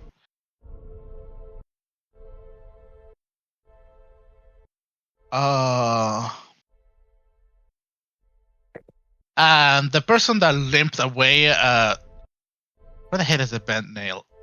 It's over here. So they went down towards the sewer. Or is this one? But based off of or at least lack of screaming. He definitely didn't go through the sewer, so he probably went out the northeast entrance. Then would be the most logical sense. Unless there's maybe a pathway through these buildings somewhere. Yep. It hurts me greatly that we don't have any lead in terms of identification, so like if they're part of like organization or like a group or anything. Fuck. Yeah. All we got is a metal automaton and some man with a cloak. Do we? Is there anything like a history or something that I could check to see if I know that if there's like a guild that makes those automatons? You wouldn't need to. Yeah, no, this would be something that Henzim would absolutely know. Not necessarily because he's associated with them, but just because, hey, that's right up your alley, man. Thinkers. That, yeah, it is the house of. These would be automatons that they would be similar. The way that she described it are similar to automatons that are used in the March, sometimes in the March in the Day of Wonders parade. And anyone who lives in Waterdeep during the fall season knows that the Day of Wonders parade is sponsored by the local temple of Gond. I would connect to El Retardo's head and pass him that information. I will think back to him. It seems that we may have to give them a visit to see if one of their creations went rogue once we are cleared. Or we could go tonight after these leaves. That could work. Oh, Grim. Shit. With this, Grim, you would notice that you would hear the sounds of flapping and then something landing upon an upper roof. And you'd look up, and everybody else would also see this, but this is significant for you because you've worked closely with these people sometimes, as you see a griffin rider, a griffin and griffin rider and his mount, the griffin, land upon the roof and just look down with his elegant armor and flowing cape. You can see he's got this massive lance as he looks down and looks around, seeing like this bird's eye view of the surrounding area. But it seems like this is a big deal. That's what you see. Whose roof? What's the significance is of the Griffin Riders? What's the significance? It's that the Griffin Riders are basically that's the cavalry in the sky. These guys deal with the serious stuff. Like, these guys are. They're like the steel. Are they Gauntlet? No, they're not Gauntlet. No, they are directly related with the city itself. Okay. Yeah. So like a high-ranking city watch almost. I wanted to say because it's cool, and I thought Griffin Riders are cool and rad, and so that's why I brought it up. And you're the Yeah, you work with the City Watch. You're a soldier, so I'm just gonna mention it to you because it's cool. It's not truly anything significant. It's just cool.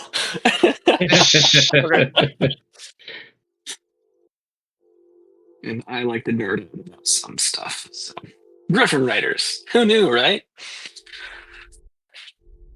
That being said, though, you have worked with them, and you know a couple of guys who are Griffin writers. So, use that as you may. Okay. All right. Well, does anybody else do anything in the time that this investigation goes on? I would like to go up to my room and then Yeah. open the windows and just watch the investigation go off. Sure. Esben gets his refilling ale mug, starts drinking. He's going to probably then start, if we have any food supplies, he's going to just start a cooking session with the new hires as he's drunk and getting How more are and they more doing? drunk. They are shook. They are terrified, and like some of them are saying, "We promise we didn't have anything to do with this. I promise. We don't kill people. We don't do any of this. I promise."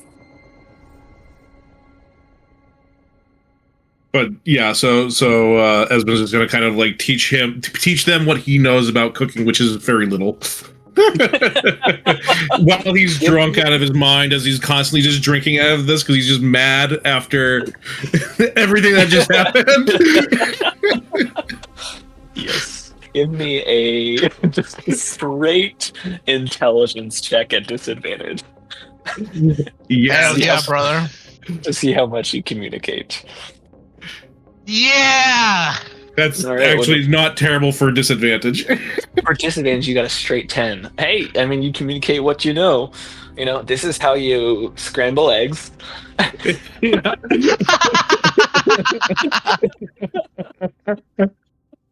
All right, and so you can guarantee that these halflings know how to scramble eggs. All right, that's what Esben, that's what you do. Grim, what do you do in this hour or longer? Go back to working out and then probably go fiddle with brewing stuff. Okay. Volker, what do you do? I have so many things to do. Well, to start Oh, no. with, what do you mean by that?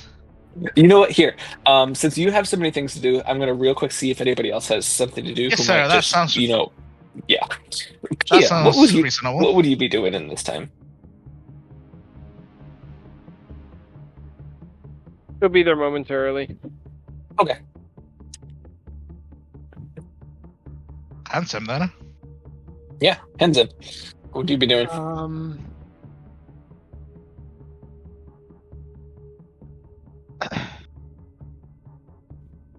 What would I be doing? Complain. I would probably, There's so much dust everywhere after the firewall. yeah, I'd probably spend a little while making sure my room is clean. Okay. Like a good, and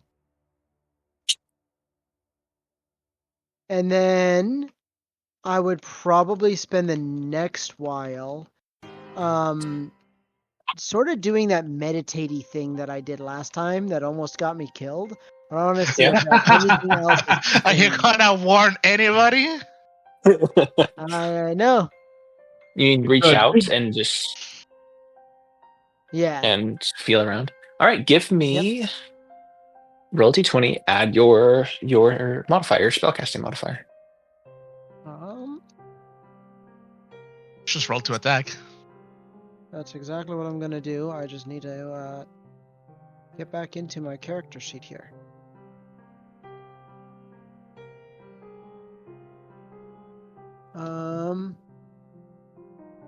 Natural 1 for a 7. Okay. Hey, yeah, baby! You beans. Beans indeed. You reach out and begin to feel around. Where do you direct your consciousness to? Well, I probably start with the area where all the guys are investigating, Okay. because that feels like a good starting spot to me. And then if I Yeah. found any information, I would go from there.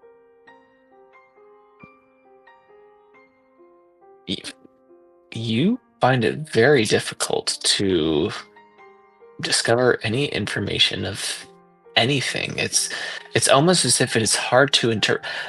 Have you ever been so tired or just unfocused enough that you can hear someone talking, but there's no comprehension? Yeah, it happens to me daily. Yeah, I was gonna say that's just like me on a daily basis. That is what happens. Excellent. Yeah. Okay. Well then, that's all I do. Okay. The dice tell a story. And so, yeah, that's you. Kia, are you there now? I am here. Sorry, I was just away from the button to speak. That's fine. No Back. need to apologize. No, how dare you? What? Listen to them. What would you do in this time? Probably,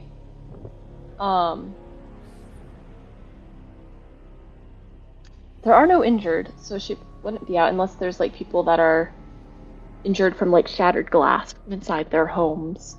Mhm. She's out there just tending to like maybe some of the superficial wounds, if there are any, and checking in on what's her name? Paula? Yeah, because they might lament the loss of the greenhouse together. Oh yeah, the greenhouse is very damaged. It is truly So- kind of sad. And she would offer any assistance. She's not Hey, quite you're ready gonna to be go with me back to then, the huh? manor. She just wants to be out, distracting herself right now from just the shock of everything. Absolutely, you are in and amongst everything, so that is wonderful. Okay. All right, Volker. What do we got going on? Well, Yeah, we the go. first thing that I was planning on doing was, given that the last thing that I did was being with Fala, and obviously noticing that her herbalist place, the windows, probably like the doors and such like that, got destroyed. I would be interested in spending some time casting Mend to fix her windows and, anything, like the inside of, I assume it's like a chair that got like shoved against the wall or something like that, like patch her place up. How much time are you willing to spend on this? How much time would it take? Mending takes a minute to cast, Yeah. and it's And it's only like a foot of I think it's a foot or a 5 foot? 1 foot. What? A foot. I mean, So 1 which is foot is why still a lot. It is an entire building. A bunch of glass. Oh my. How much time are you willing to spend? I would say, enough. I'll say, Handsome wanted to have this investigation going on at nighttime, right? I would have Okay. gone to the guild at the night, is what I was hinting at. And I would also be interested in going there. As long as I have enough time to take a short rest for an arcane recovery, so I can recover the spell slot that I utilized throughout this investigation, I'm willing to spend the rest of the time helping fixing stuff by Fala's herbalist area, and also keep conversation with her. Yeah. Well, after Kia helps to calm Fala down, and Kia, I assume, move on to more of the people around and helping them heal up some of the glass injuries.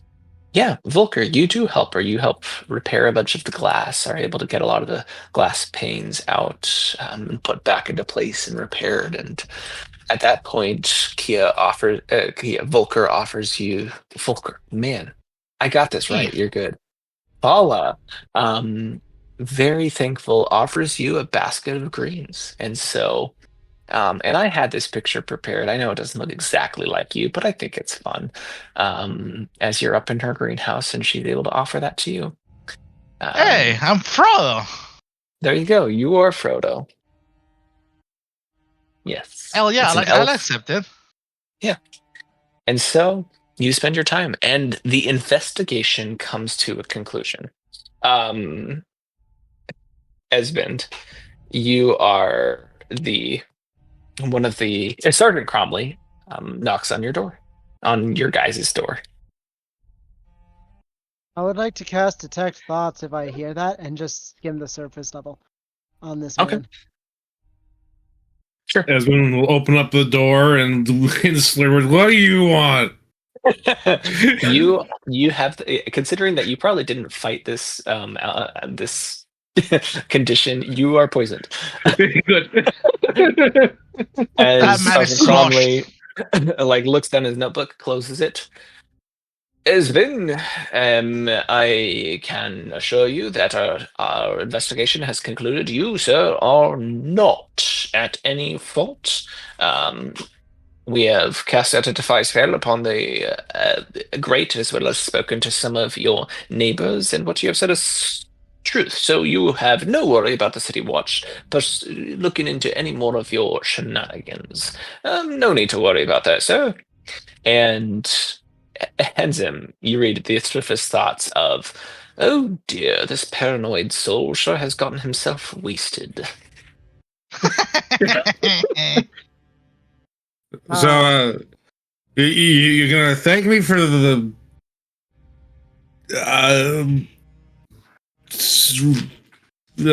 system or not? No, it's. I regret to inform you that we had to cast the Dispel Magic spell upon your magic mouth. Unfortunately, we had several of your neighbors complain about the nature of your warning, if I may be so bold.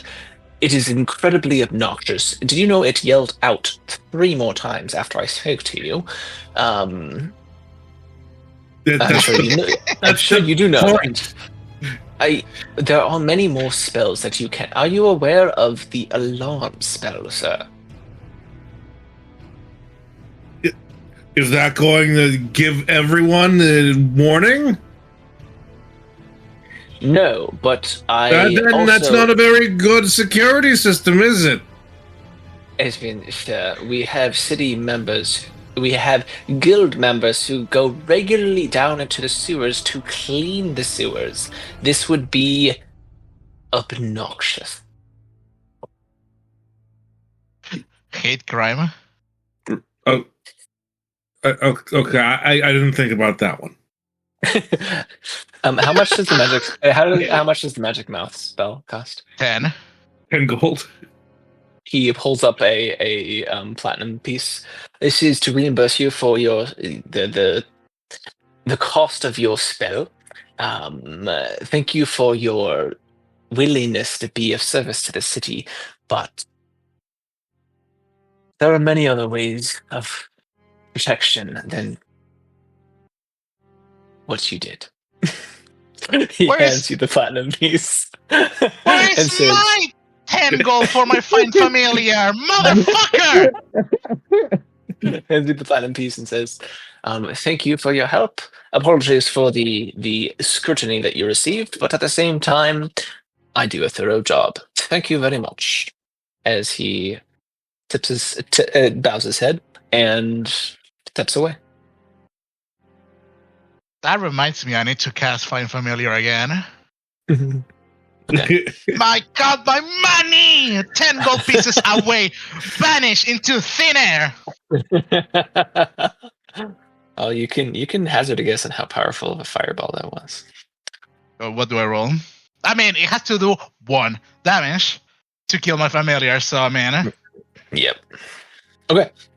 But the investigation clears out. The City Watch transports the bodies away, and some city workers clean out the street. And you can still see the blast radius, but at this point, You guys are free to do what you will. And what time of day is it? At this point, it is now evening time. Would All I right. think that the guild would still be open? The guild. What guild? The Automaton. Automaton Guild. It's a temple. Oh, So yeah, you can presume that the temple's still up and running. all right. It's time to I- go on an adventure. I guess it's time for me to take my short rest and find familiar. You should probably talk to your mates about that too. Yeah, tell him, handsome. I walk downstairs and I'm like, right, so listen, I'm gonna go to some temples because these makes the automatons, and I'm gonna see if they's be missing any. It would seem quite particular for them to just allow one of their creations to assault. That's what I'm saying. So we got I would to also go assume that I told the rest of the party that his hypothesis that there have been three group of people: the cloak people, the gnome, and the automaton in this this shit fest. Right. Good response. I mean, Did you want help?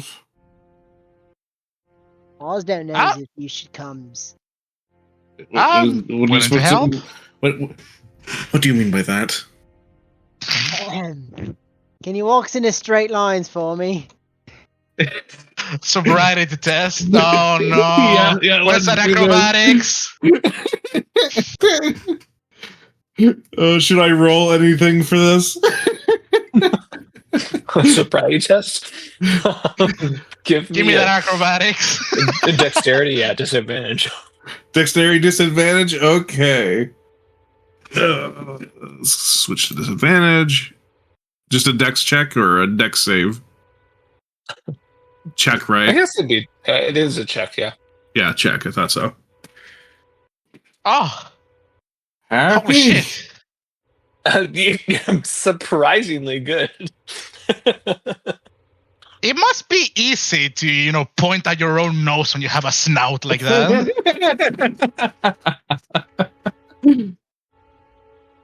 Hard to miss.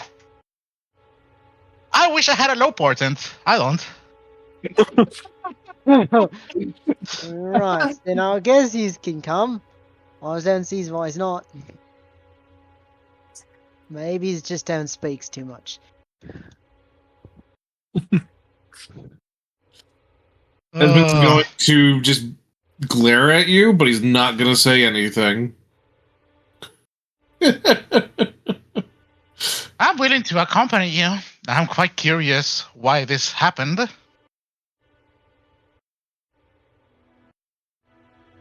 Does anybody else accompany them? Arcane Recovery is half of Wizard Spell rounded up, so 2 spell slots. Yep, you're good. I'm debating if Grim would come with them or if he would go try and talk to the Order. Why not both?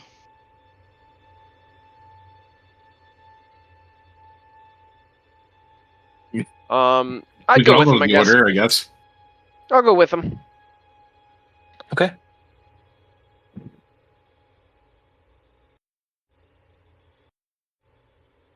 What about Kia?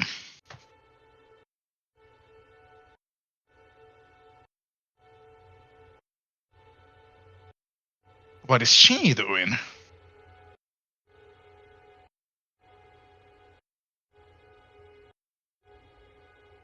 She Also, died. what did the halflings that were in our manor do? Did they eventually leave and go home, or? They can sleep in the basement. Once it's clear that the establishment is going to close, then they head off. They don't. They do Okay. have their own place to stay. Okay.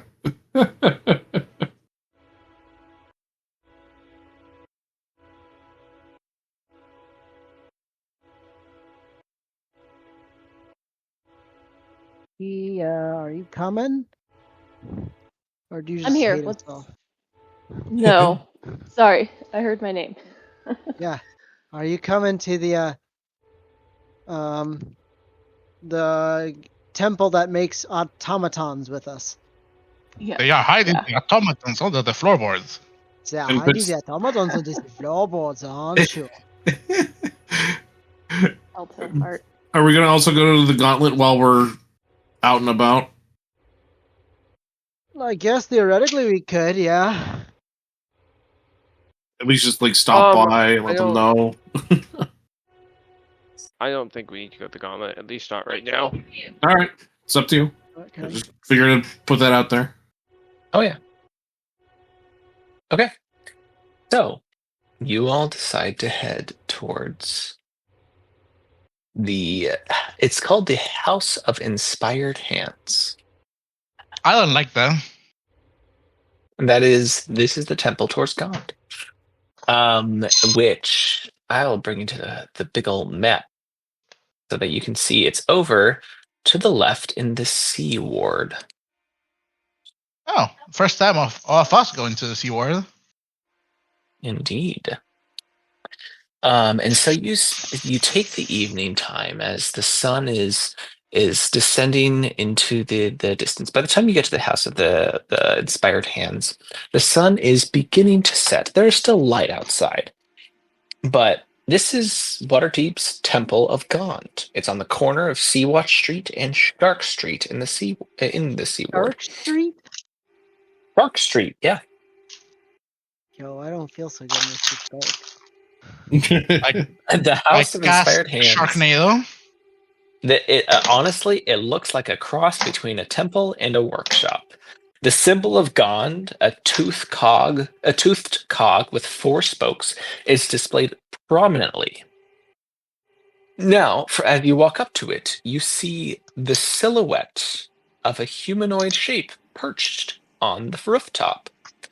You see it extends an arm and releases a tiny metal sparrow into the sky. And wondrously, you can see the sparrow flies around, does several loops, and you can see it flies around to the setting sun, but then as if incredibly off-kilter from what its flight path takes, it immediately veers right towards you. Everybody roll me a d20 and add your dexterity. Jesus Christ! You want me to do this at This is where I'm disadvantage? gonna make some. Yes, please. So is it a saving throw or no? You're drunk, sir. This is not a saving throw. This is just a d20. Okay. Add your dex. 12. It's a saving throw. I don't know what it is with my roll snake, but that one was sucky again. All right. 16. Nope. Yes. I I have a +3, not a +2. 17. All right. And Grim, what do you get? There was, 12. All right. So, in that case, Henzim, you are able to react right now, followed by Grim. You see this bird heading straight towards you. Like, what would you do?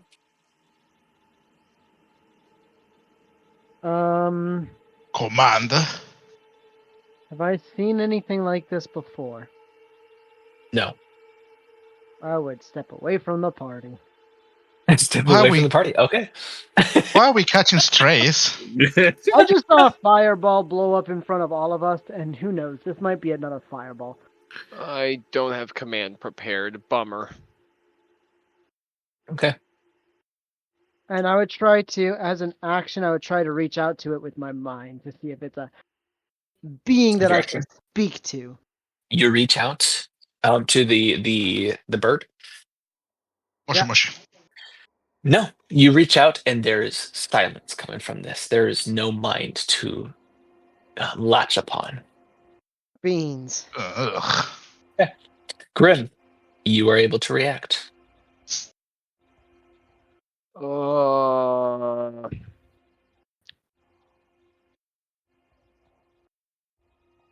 I can tell that it has malicious intent.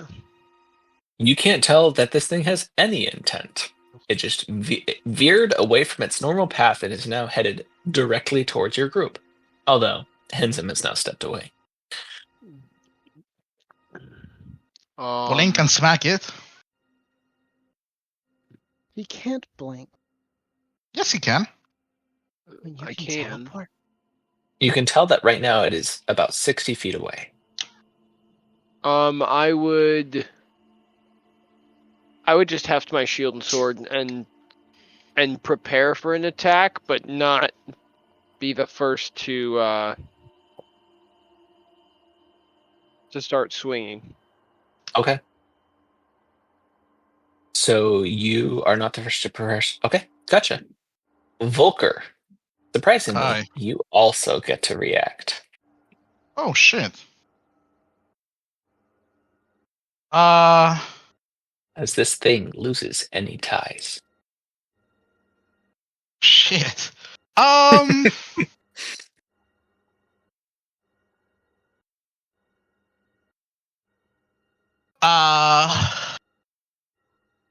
Kill it, Legolas.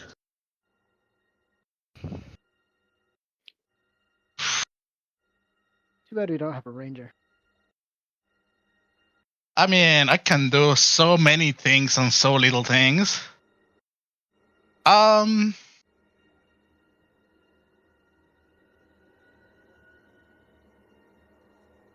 Could you stand men of the West? I would like to cast Blade Ward on myself, Okay. obviously. Sounds good. Holding concentration on that. And I'm moving away from the party. As in, like, to the side.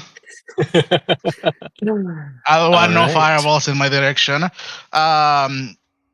If I move to the side, does that thing steers towards my direction too, or is it more generalized in the center of the group? It is generalized to the center of the group. Bonus action, I'm blinking away.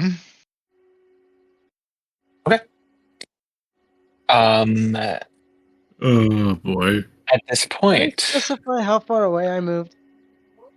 you Or is it too late? you moved far enough away. You're good. Okay. I can't With wait that being for everyone said- to explode. Yeah. So that means that Esmond, you are 1 and 2. Grim, you are 3 and 4. Kia, you are 5 and 6.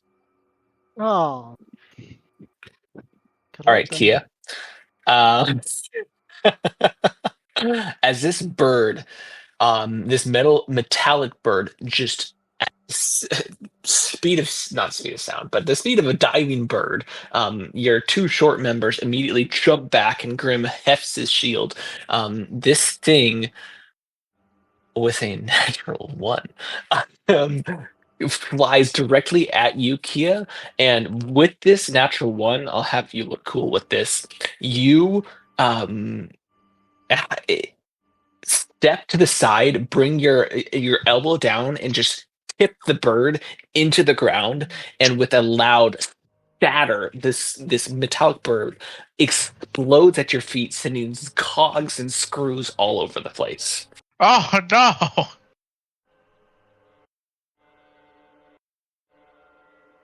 Yeah, kind of looks down at the bird after doing this and is just kind of examining the fact that it was not a living natural thing. The idea of a bird being mechanical is quite foreign to her. Yeah. It is. And clearly this thing did not act like a regular bird. My owl would never do that. Can I, is that guy still on the building? You look back up. There's the humanoid is gone. Rats. Too bad I was Sal, Okay, I thought of what I was gonna do too late. Rat. are you gonna vortex warp him? What? I don't have. Oh, I do have. What? Wouldn't you like to know? What Would you kind like to of know where they're temple? going? What kind of temple attacks people? I'm gonna go and talk to them. Get him, drunkie. I'm just gonna go up to the temple. Is there like any doors or anything? Oh yeah, I mean this is yeah, a it's just- temple that you get to. If there's any like knockers or anything, he's gonna just knock on it, but he's gonna slam as hard as he can on this door. Yeah, and you can see that at the doors open, and you can see this elderly acolyte who opens them and says, "Oh, you're getting in right before the bell. We're about to close, but welcome. Welcome to the House of Inspired Hands." Oh, like Your inspired hands attack individuals coming to your temple. What are you talking about? We don't attack anybody. You could tell that about your mechanical bird that was just outside the building. Ish posh. We don't have mechanical birds anywhere. But you are welcome to come in. Thank you. Esmond will just grumble, just go in. you enter into this temple, which like I said, half workshop, half temple. The main hall holds 24 marble pedestals. But atop these pedestals are 24 prize-winning inventions or miniature models of some extraordinary creation. But as you're ushered in, the acolyte says, "Were you looking for anyone in particular?"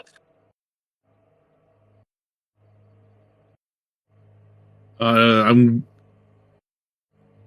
Esmond is gonna kind of like, yeah, that's what I was gonna ask. As everyone's getting inside, Esmond is kind of like angrily muttering to himself about how terrible his day has been. I follow inside, but I'm fucking wary. Question. Anything in particular of that bird that survived, or it's just like cogs and gears? It's just cogs and gears. Shake my head. I do follow though, but I'm like, what the fuck is this place? I'm gonna walk inside and go, right, so, arms hensims. Oz use mistins and automatons, robots, one of them's. This acolyte, who is a bronze dragonborn, tilts her head. I do have to say, no. Are we missing an automaton? No, we are not. Why do you ask? Well, we was just attacked by the metals birds, and the humanoid-looking fellas that sent him were sitting on tops of the temples.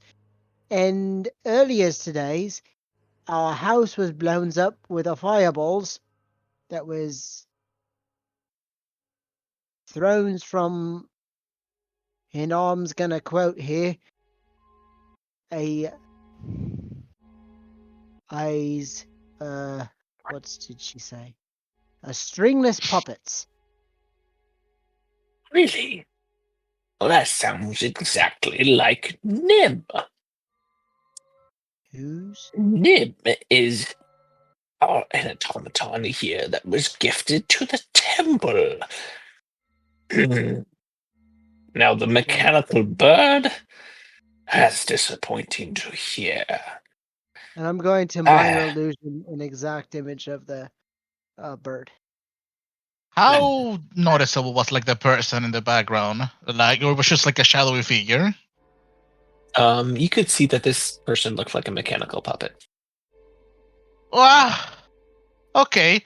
Then I've seen the creature. Then I will I too will minor illusion the looks of the mechanical creature that threw the kamikaze bird at us. Ooh, talented boys. Well, I'm sorry that you had to deal with these. I will show you to where Nim stays. Follow me. And she leads you up several flights of stairs to a spiral staircase that leads to an attic. As she Oh reaches no, this Sven. attic, as she reaches this attic, she goes to open the door, but you can see it shakes and doesn't open. She looks at it. This is not a familiar lock. This is a new lock. She knocks on the door. Nim, let me in here. And you hear from behind, no. All right, And she I'm not playing any games. And he just Esmond just slams at the door. Let us in. As you go to slam at the door, she says, no, do not damage our property. I'm going to talk to this thing, and then it's going to open the door. You Right may now. talk to it. Yes. Go. Hey, open. No. Opens, please. Why? He wants to talk to you. Why? Cause you're cools. Gonna have an aneurysm. I'm sorry.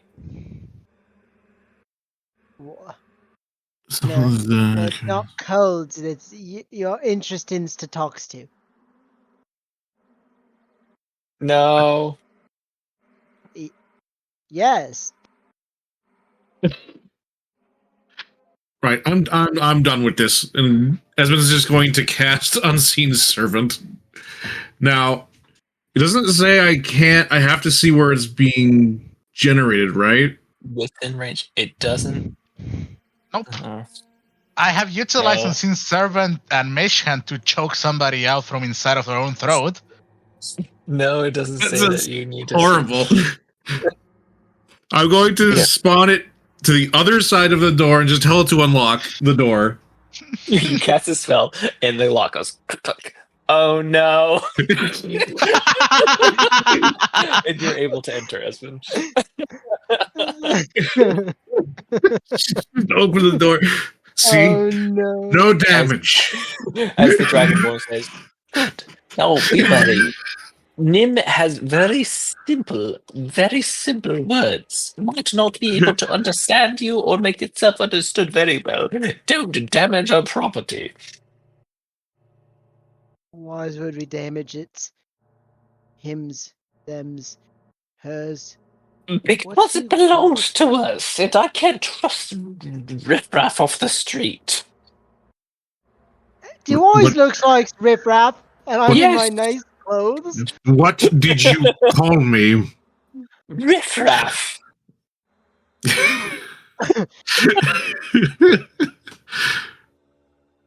Right. Anyway, I'm going in. You can tell. Esmond is just having just none of this. Yes. As you head inside it is just this attic is filled with just random mechanical crap, tinkering. Like the only person who'd be familiar with this type of place is Henzen. Oh, I am You in can- heaven. You can clearly see that this place is just filled with random tinkering stuff. Just mechanical contraptions all over the place. Little arts and crafts, just tons of stuff. I will. and- yes. I will walk up to it and use my yeah. I have a thing that I can do. Hold on. A thing. We like things. Yeah.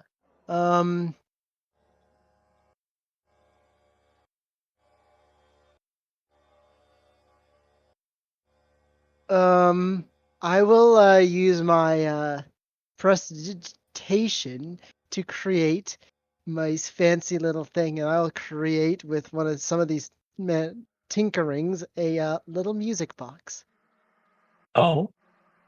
and I will give it to Nib. Nim, who was trying to hide amongst the clutter, kind of just looks at the contraption, tilts its head. Cool. Press it. Press is there. It reaches Push up it. and presses it. It explodes. And a little song starts playing. Cool. It like shuffles around, pulls up what looks to be a half-finished music box, and it presses it, and just this dun dun dun dun dun dun dun dun plays, and it looks at your thing, looks at this. Cool. Nim, as you all see, is clearly a mechanical wonder. It's humanoid in its shape, but it is like a puppet. It is as it's described. He's got metal plates for its arms and legs. It has got a different. You can see the whirring of mechanical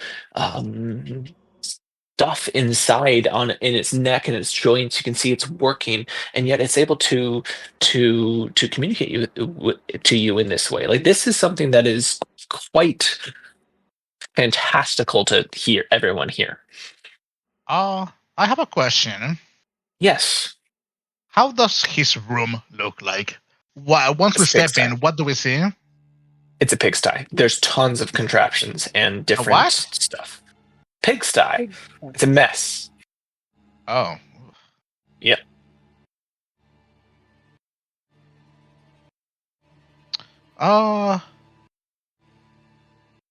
As this conversation is happening, I will be interested in ritual casting Detect Magic. So who talks to him? Henson. I mean, What? you shouldn't the music box, but Where were you earlier What? today? Oh, it's been nice. It's just a friends. Did you leave your rooms today? no. How do you inside a machine? With an insight check, probably. And Why is not? magic. Why? The was acolyte steps up. Nim tells the truth. It can't leave the premises. It has a glyph, a spell placed on it. It cannot leave the temple. Whose maids you?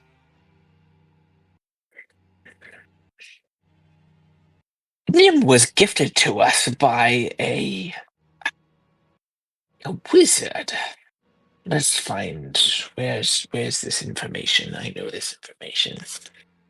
I think this is the It was DM's gifted to document. the temple by a Lantanese wizard.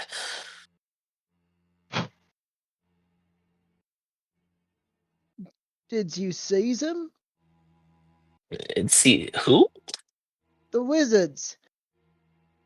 The wizard? Not me personally, no. But the Lantanese were.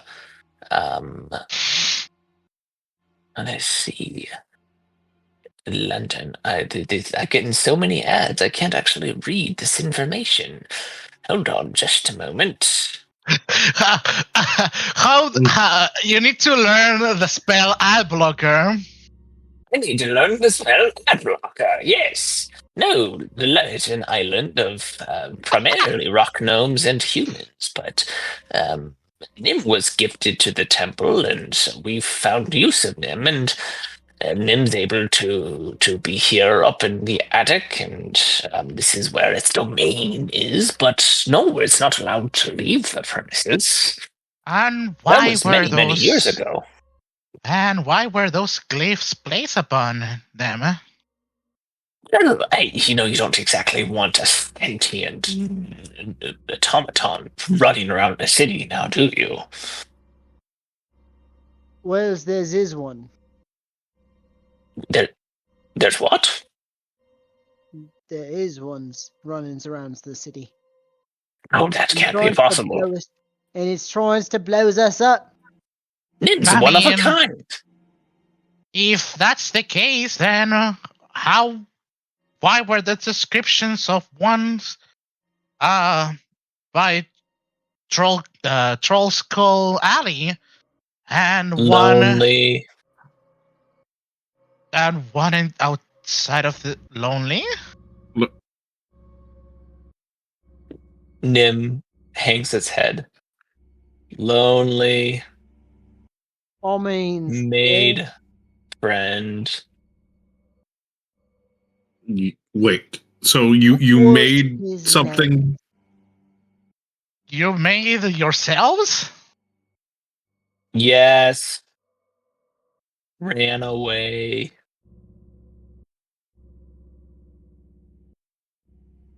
At this point, the acolyte says,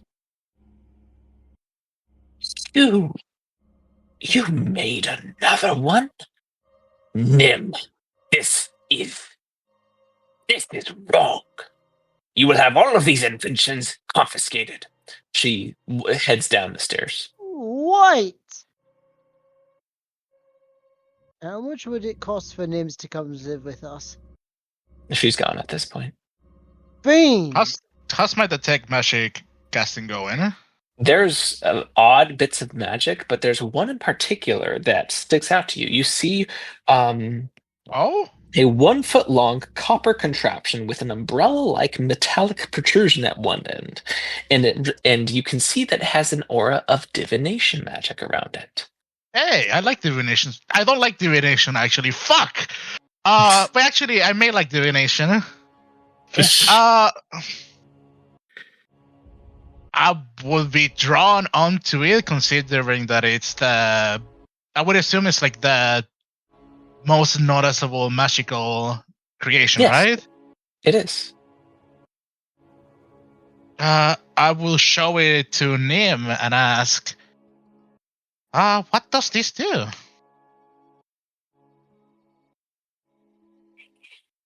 It helps find friend. Oh shit! How,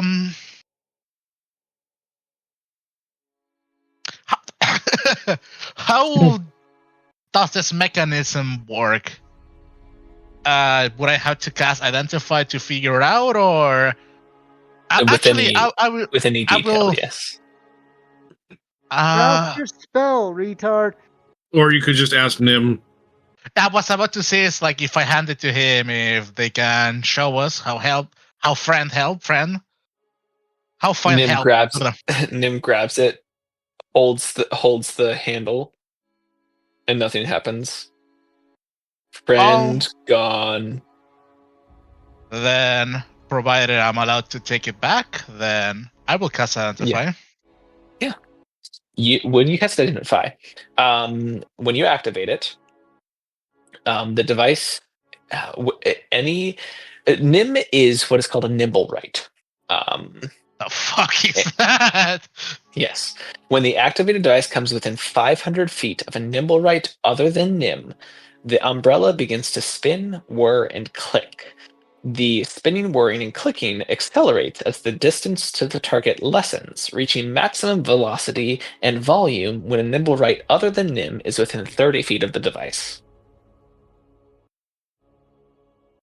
Oh, so it's like a forked it's like a forked detect locate object or creature for names? Yeah. Shit. Does it have like a number of uses per day, or No. No, I It's think it activates when you get near one. Is how it functions.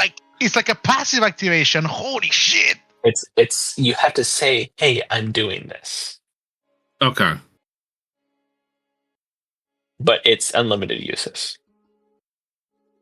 But at this point, Oh. you can hear the sound of several acolytes stepping up into the attic, and they start grabbing stuff. And just the original acolyte says, "It is incredibly disappointing, Nim." No, stops. I think No? he's missing the biggest point. Nope. This is uncalled for. We are not going to be releasing unknown things and uncontrolled Right. But automatons he's the only upon one this that place. confines it. Hey, what again? He's the only ones that confines it. And think of Well- it this way. If you's all about making inventions, then one of your inventions just made another inventions, and doesn't that just embodies everything that your stands for? Why is punish him for being him Unfortunately- creative? No, that does not. And Nimble Right's creation is not to be trusted at this point. You already said it rained a fireball down upon society. This thing is a danger. This cannot exist. Right, but it does exist. And the only ones that confines it is hims. Well, I'm Um, sure there are many other... Yes, go ahead. I was just gonna say, is there any object that's kind of around that kind of looks like it could be like a robot of some sort? Any other objects? You can see the occasional prototype, yeah. Okay. So I'm gonna have my unseen servant grab one of these and just kind of hide it in the corner for now, and Okay. then we'll see what happens after that. But I have plans. Okay. Yeah, the acolytes are taking a lot of these inventions and just bringing them downstairs, and Nim is just sitting in the corner looking forlorn. As the acolyte says, "Thank you for bringing this to our attention. It is my sincerest apologies that you were so afflicted by this Nim's effects. Now, it sounds like there is a rogue Nimberite around. Well, I've already spoken to the temple. We will pay you 500 gold pieces to find this rogue Nimblewright and destroy it. Bring proof of your destruction, and we will provide this payment to you. You all look like you are capable." Does it require a way to recharge, or how do they work? Those nimble rights. Nimberite. She tells you how they work, because off the top of my head, I don't know how they work. That's fine. Wow. I know now how they work. Wow. They are the Faerun Warforged. They are could be let's see. They're immune to a variety of things.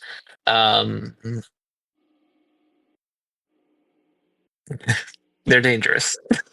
There we go. Fair enough. They're dangerous. Any way to deactivate them beyond brute force? Not that we know of.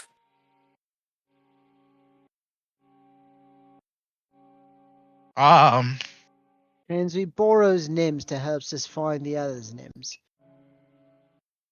But I don't think he can leave this place.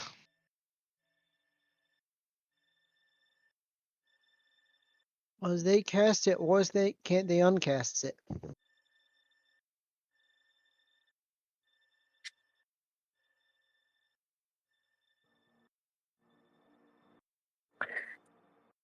Was that a question for me?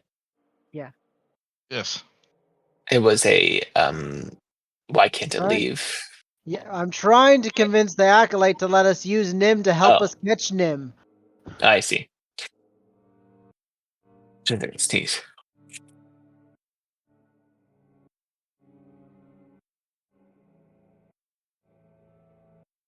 What? Excuse me, sorry, I had to sneeze. Oh, Ooh, I- and I didn't Bless want to you. blow out your speakers, so Bless you. I decided to mute myself before. Oh man, I'm sorry. That is quite impossible. This thing cannot be trusted outside of the premises. And what is going to happen to Nim now? What is going to happen? Well, it will stay here and be under supervision and provide the help that it has continued to provide. Are they taking away like a tinker's tool or something like that? Like I would assume like for Yes, Nim to they're make taking a away his. They're taking away its tinker's tools. could I have a look of it? The acolyte that you ask about it shows you some of the tools, but doesn't let you touch them. Understandable. I'm trying to see if anything that it could be like any components that could have been like, how do I explain it? I would assume I'm drawing a blank given the I'm not blaming you or anything, like the lack of like description of it. But I'm trying to see if like any components that could have been required for this thing to maintain its operation, to see if like maybe if we look for areas in which they have those components, we will be more chances to find it should you require those materials. Sure. Give me a general perception check. Oh, yes, sir. Ha ha ha! Ha ha! Fuck! Yeah, Unfortunately- one time. Unfortunately, this is out of your purview. This is stuff that you are not familiar with. I. Oh well.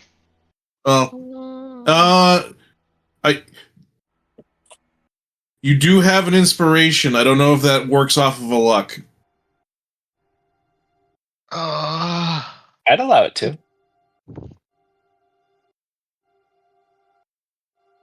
Might as One well of use y'all. everything you got, right? Yeah. Marginally better. Can I have a bardic? Yes, much better. No. I'm too drunk. I'll guidance you. Layman's bardic. Foreman Timu bardic. Yeah, Timu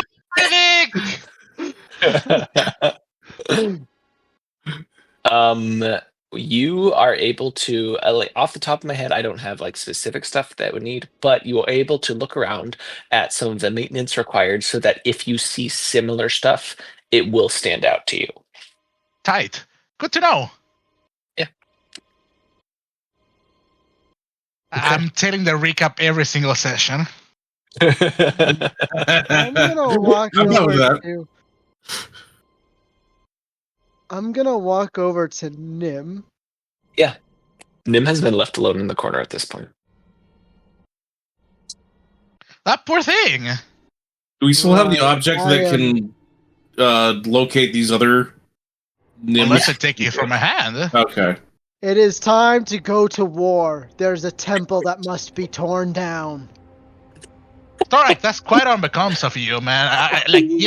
Some days ago we were like, fuck robots, I'm gonna kill every single one of them. I mean, Helldivers 2, it's a different type of automaton, but this temple is locking up poor little automatons for no reason other than they're different, and that sounds like slavery to me. It's time to kill! Kill them all! Okay. Well, Storak, if your character has a good ending, you have a reason to write them out of the script from now on.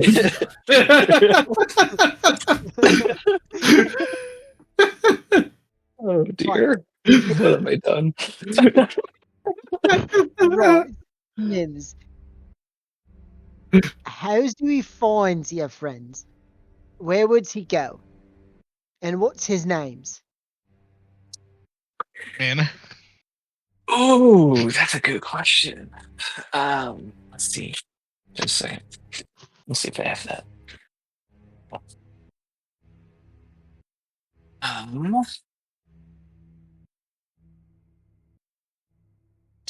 Da-da-da.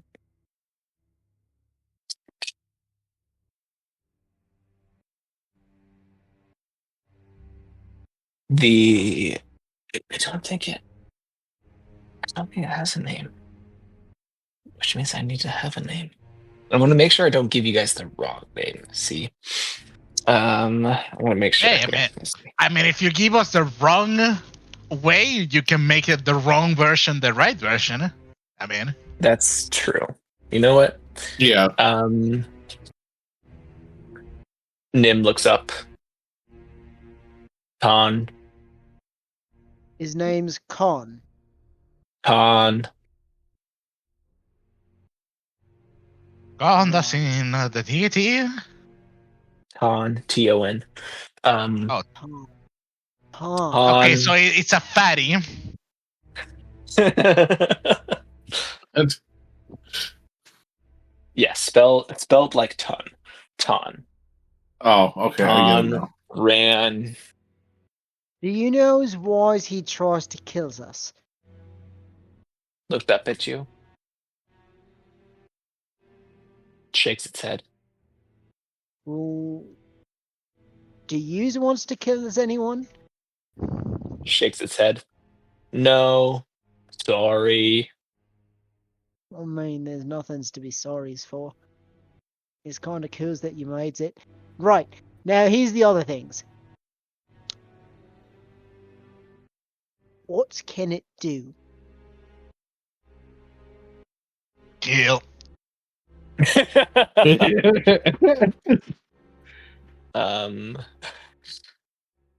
It tilts its head, looks to the side, lifts up its hand, and you can see its fingers. It's got 5 fingers. As it moves them around very dexterously, says, looks at you. Anything. Can it use magic? No. Right. Well, that's a good thing.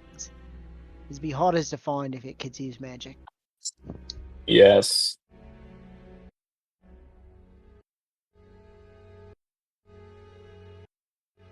What do you wants us to do with it if we find him?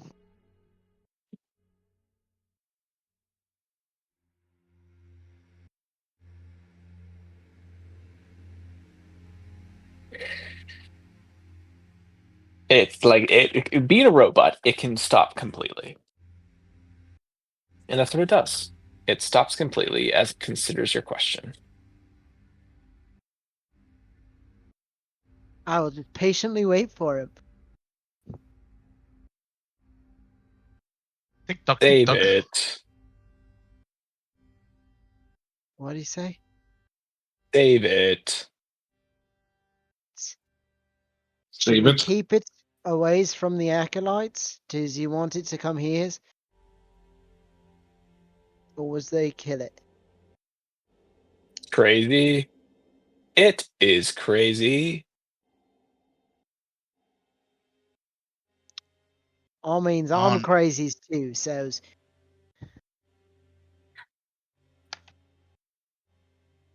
Are there any mechanical rats? rats There are no mechanical rats. drive me crazy. Crazy? I was crazy once. They put me in a room. A rubber room with rats. Rats! Drive me crazy. Crazy. I was crazy once. They put me in a room. Rubber room. Volker is gonna look down at the construction that, what's the word? It's made to find other names. How many of use did you make? 1. How long does it take you? Time. Don't know. I guess that's fair. Do you know why you left? Crazy.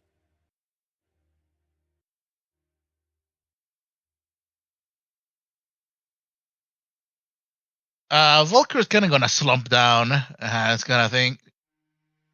This is going to take us weeks to Well, I find mean- it. If we know that,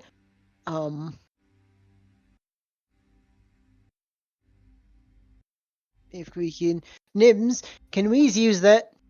And I'm gonna point at the thing that Volker still has in his hand. Yes. I'll bring it back.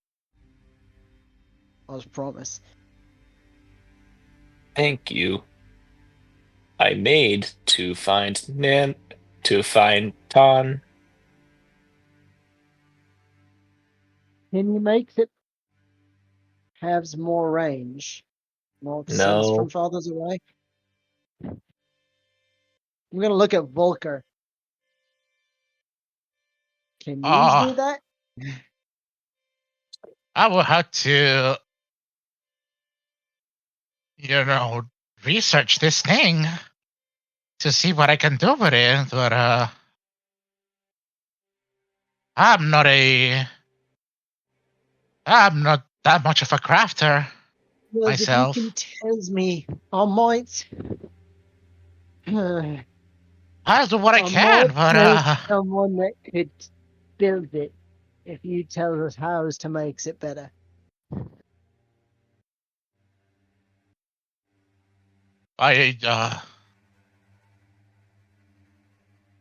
by all means, you can do that. But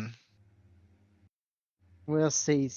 I don't really want to go back, but if it helps us find the killer's robots, then maybe I can.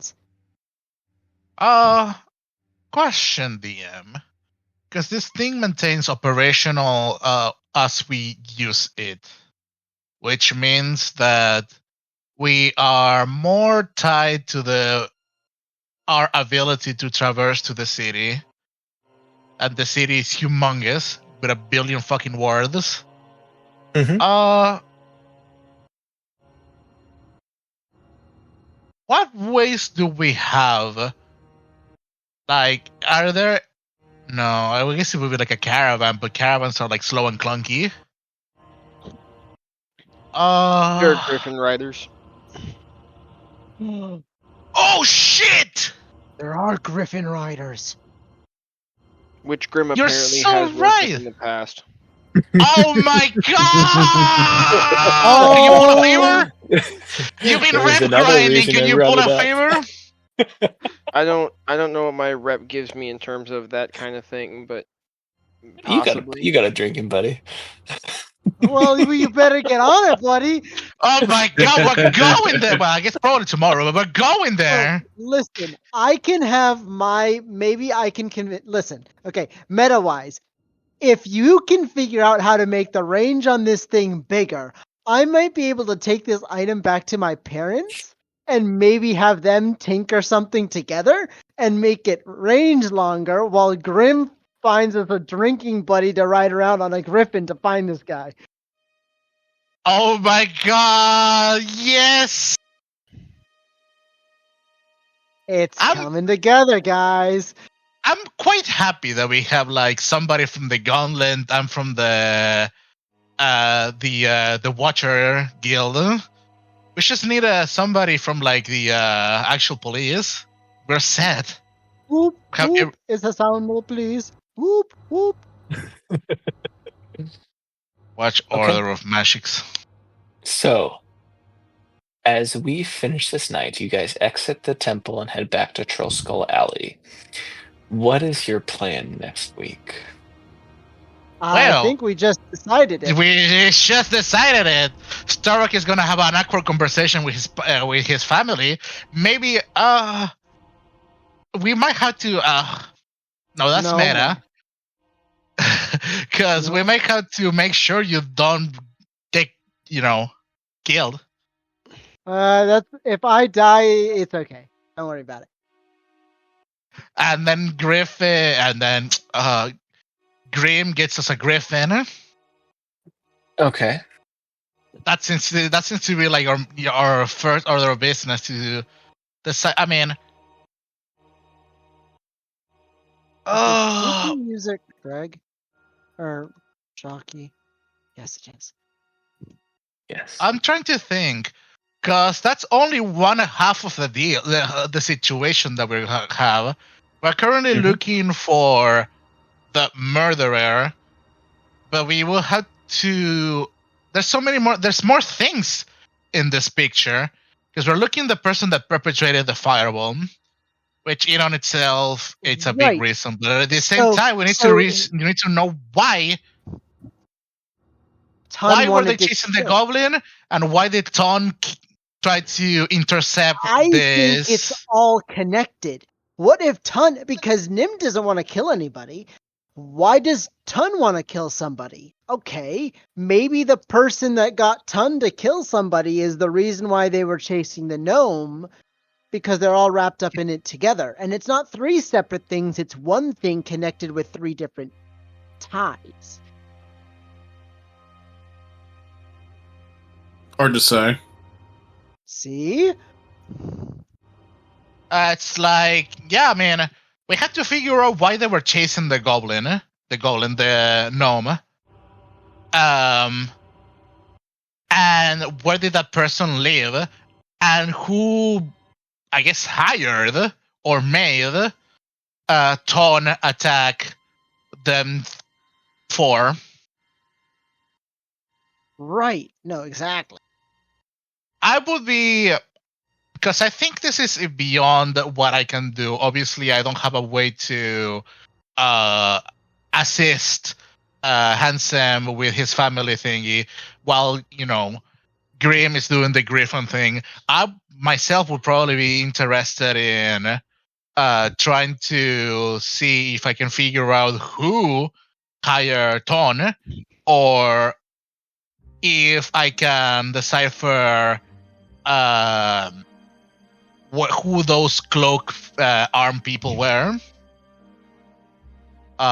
which is gonna be probably hard because I'm just drawing on straws right now.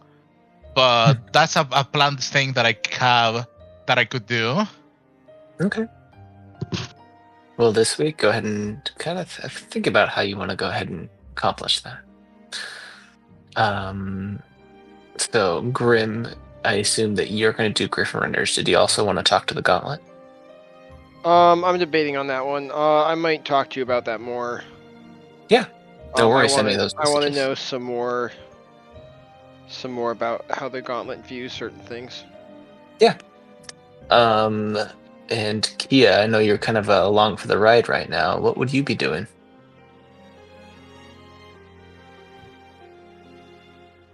I'll shoot you some ideas. I have some kind of bouncing around.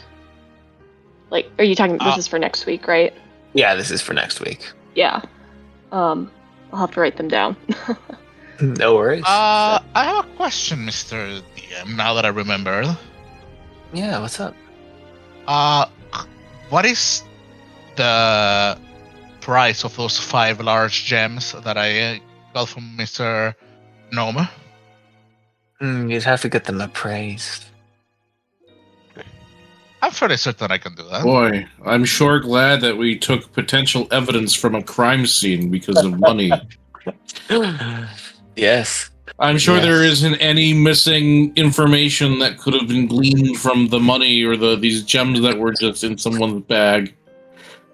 I'm not selling them just yet. You're not telling us either. True! Don't worry about it. As a diviner, I can probably do something. Was I Enzim there was when there. he pulled Enzim them? knows. Yes, Like, you to get know. that advantage. Yeah, you were there. I do know. Yeah. I'm still not saying anything. Excellent. I mean, Boy, sure would be nice to know some pieces of this puzzle that might give us some direction. just give me a moment or two before I take this long rest.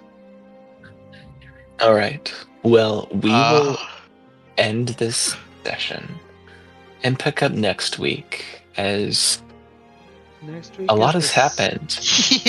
Yes. And thankfully, you have some staff to run this tavern now that you have been able to get it started. We know So- they can make scrambled eggs. You know that your tavern sells drinks and scrambled eggs. And maybe porridge. Maybe on- porridge. Some stew and soup. Stew, soup, and scrambled eggs. You know, all of the stuff you need. I would be interested before I take a long rest to borrow knowledge with the jeweler's tools to gain that proficiency.